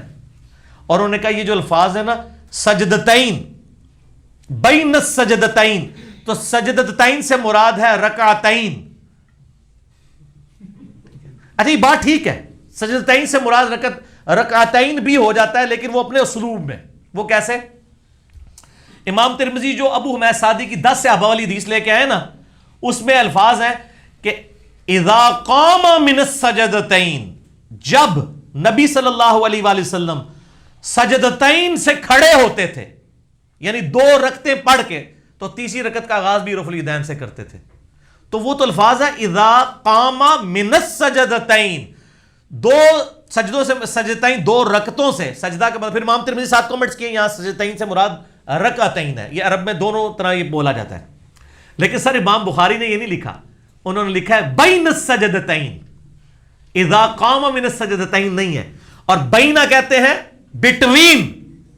اچھا، اور اگر یہ کہیں کہ بٹوین سے مراد ہے 2 رکعتوں سے کھڑا ہو کے وہ بٹوین اتنا لمبا کہانی کرائے، تو سر امام بخاری نے ساتھ اس کا چور دروازہ بند کر دیا۔ امام بخاری نے اس کے ساتھ لکھا ہے لیکن نبی علیہ السلام کا عمل افضل ہے، وہ زیادہ ثابت ہے کہ سجدوں کے درمیان رفع الیدین نہ کیا جائے۔ تو اگر آپ یہ مانیں گے تو پھر 2 رکعتوں کے بعد والا رفع الیدین بھی ختم ہو جائے گا، کیونکہ اگر آپ وہ سجدتین کو رکعتین مانیں گے، اور امام بخاری صحیح بخاری میں باقاعدہ باب باندھ رہے ہیں 2 رکعتوں سے کھڑے ہوتے وقت، جب کھڑے ہوں تو تیسری رکعت رفع الیدین سے شروع کرنا، تو کہانی جو ہے نا وہ پکڑی جاتی ہے۔ یہ کہانی تھی، لیکن شیخ زبیر صاحب کے شاگرد ہیں ایک غلام مصطفیٰ ظہیر حافظہ اللہ تعالی من الجنت والناس، انہوں نے 2011 کی بات ہے، 10-11 کی، میں ان کو ایک دفعہ ملنے کے لیے گیا ان کے گھر، تو ان دنوں وہ نیا انہوں نے رسالہ نکالا تھا ضرب حق کے نام سے نا، قافلہ حق نکلتا تھا الیاس گمن صاحب کا دیوبندیوں کا، اس کے جواب میں انہوں نے نکالا ضرب حق، دونوں سرگودے سے نکلتے تھے۔ تو اس کا پہلا یا دوسرا رسالہ تھا، تو وہ پرنٹ ہوا ہوا نا ان کے سامنے پڑا ہوا، اور اس میں انہوں نے سجدوں کے درمیان رفع الیدین کے مسئلے کو انہوں نے ڈسکس کیا ہوا، تو بڑے پریشان بیٹھے ہوئے۔ تو میں نے کہا شیخ صاحب کیوں پریشان ہے؟ کہتے ہیں یار یہ مجھ سے ایک جملہ غلط لکھا گیا ہے اس میں، اب لیکن پرنٹ ہو چکا ہے۔ میں نے کہا کیا ہم نے یہ لکھ دیا اس میں کہ یہ حضرت انس بن مالک کا ذاتی عمل تھا؟ تو کہنے لگے یار یہ تو ہمیں نہیں لکھنا چاہیے، صحابہ سے اگر کوئی عمل ثابت ہو ہمیں ان کے ذاتی عمل کا مطلب ہے ہم ان کے عمل پہ نہیں چلیں گے، تو یہ سلف کا منہج نہیں ہے، صحابہ سے اگر کوئی چیز ثابت ہوتی ہے تو ہمیں یہ الفاظ نہیں لکھنے چاہیے تھے۔ اور میں اس میں ان کو سلام پیش کرتا ہوں، واقعی ہم بھی یہ کہتے ہیں، اکثر لوگ کہہ دیتے ہیں یہ صحابی کا عمل ہے، کون سا نبی علیہ السلام کا ہے، اس طرح مذاق نہیں ہونا۔ صحابہ اور اہل بیت ہی تو ذریعہ دین سمجھنے کا۔ اور اسی دن میں نے ان کو مکتبۃ الشاملہ بھی انسٹال کر کے دیا تھا ان کے کمپیوٹر پہ، پہلی دفعہ غلام مصطفیٰ ظہیر صاحب کو میں نے ہی مکتبۃ الشاملہ سکھایا بھی تھا اس کو استعمال کیسے کرتے ہیں۔ الحمدللہ یہ صدقہ جاریہ بھی اللہ تعالیٰ نے ہمارے کھاتے میں ڈالے۔ تو اس طرح کے یعنی معاملات ہو جاتے ہیں۔ آخر میں آپ کو اس پہ ایک لطیفہ سنا دیتے ہیں۔ ہمارے یہاں پہ ایک بھائی ہیں جیلم شہر میں نا، تو جب 2008 میں نے نیا دعوت کا کام شروع کیا نا، تو وہ ایک دفعہ عثمان بھائی ان کو میرے پاس لے آئے۔ ان دنوں میں گھر میں ہی درس کرتا تھا مغرب سے عشاء، اور رمضان میں ہم جو 5-7 بندے ہوتے تھے ان کو افطاری بھی دے دیتے تھے۔ اس وقت یہ فتنہ عالمی نہیں تھا، اچھا ایک لوکلائز تھا۔ تو وہ فیصل بھائی کو ایک دفعہ عثمان بھائی لے آئے، تو وہ سن لگے یار بڑا فتنہ کھڑا کیا ہوا ہے تم نے، اور یہ میں نے کہا یار تم ہماری بات تو سنو ہم کیا کہہ رہے ہیں۔ وہ جی نماز تم لوگ جو ہے وہ اس طرح کرتے ہو، تو میں نے کہا یہ یار بریلویوں کی بخاری مسلم پڑھ لو، دیکھ لو اس میں اس طرح لکھا ہوا ہے کہ نہیں۔ اچھا اس کو میں نے پڑھایا تو اس نے ہمارے ساتھ مغرب کی نماز رفع الیدین کے ساتھ پڑھی۔ اتنی سلیم الفطرت روحیں بھی ہوتی ہیں کہ جن کو زیادہ کہانیاں نہیں کرانی پڑتی، ٹھیک ہے۔ اور انہی لوگوں سے مولویوں کو ڈر رہتا ہے کہ کہیں یہ ادھر نہ چلے جائیں، اس لیے کہتے ہیں علی کو سننا ہی نہیں ہے، کیونکہ ان کو پتا کہ اس طرح کی روحیں بھی دنیا میں ہے۔ اچھا وہ شروع کر دیا، وہ واپس گیا نا جب، تو وہ ہنگامہ کھڑا ہو گیا جی اے تے گیا سی سمجھانتے تے آپ گمراہ ہو گیا آ گیا۔ اچھا تو وہ اس کو نا ایک اپنے مولوی کے پاس لے گئے، اس مولوی کے پاس لے گئے تو اس مطلب صاحب تواڈے والا مولوی سی ہو، ٹھیک ہے، نہ لینے ضرورت نہیں، وہ مولوی کے پاس لے گئے نا تو مولوی، اب مولوی بھی پتہ نا، میں اس لیے کہتا ہوں کہ بیوقوف دشمن جو ہے نا وہ عقل مند دوست سے بھی زیادہ بہتر ہوتا ہے۔ اس نے سے آگے کہانی کرا دی، اس نے کہا کہ جی اچھا تسی سجدے رفع الیدین کر دیو، تو اس نے کہا جی سجدے میں تو نہیں کرتے، تو اس نے کہا یہ تو سجدوں میں بھی ثابت ہے تو تسی سجدے بھی کریا کرو۔ اس نے کہا اچھا اگر ثابت ہے تو میں تو باہر کراں گا، منو دسو تسی کہہ رہے ہو ثابت ہے تو تسی کیوں نہیں کرتے؟ اس نے تو کہانی کرائی کہ میں سجدوں کا کہہ کے اس سے باقی بھی چھڑواؤں گا۔ اس نے اس کو اور طرح لے لیا کہ یار یہ تو تم خود کہہ رہے ہو کہ سجدوں میں بھی ثابت ہے اور میرا سجدوں میں نہ کرنا تمہیں برا لگ رہا ہے جبکہ میں باقی کر رہا ہوں، تم تو ایک بھی نہیں کر رہے سوائے پہلے کے، تو تم کیوں نہیں کرتے؟ وہ سر پکڑ کے بیٹھ گیا۔ سر یہ ہوتی ہے معاملات پھر مس ہینڈل ہو جاتے ہیں، خود ان سے نا وہ جیسے کہتے ہیں نا نشے میں بعض اوقات سچ نکل جاتا ہے، تو بعض اوقات اس طرح ان کو جب اس وقت خمار چڑھا ہوتا ہے نا ان سے بھی یہ غلط چیزیں مس ہینڈل ہو جاتی ہیں اور وہ اللہ تعالیٰ کی طرف سے لوگوں کی ہدایت کا سبب بن جاتی ہیں، کیونکہ انشاءاللہ تعالیٰ ہر جگہ یہ دعوت پہنچنی ہے۔ کون سی؟ کہ نہ میں وابی نہ میں بابی، میں ہوں مسلم علمی کتابی۔ ٹھیک ہے جی، اللہ تعالیٰ سے دعا ہے جو حق بات میں نے کہی اللہ تعالیٰ ہمارے دلوں میں راسخ فرمائے، اگر جذبات میں میرے منہ سے کوئی غلط بات نکل گئی تو اللہ تعالیٰ ہمارے دلوں سے معاف کر دے، ہمیں کتاب و سنت کی تعلیمات پر عمل کر کے دوسرے بھائیوں تک پہنچانے کی توفیق عطا فرمائے۔ سبحانک اللہم و بحمدک، اشہد ان لا الہ الا انت، استغفرک و اتوب الیک، وما علینا الا البلاغ المبین۔ جزاکم اللہ خیرا و احسن الجزاء۔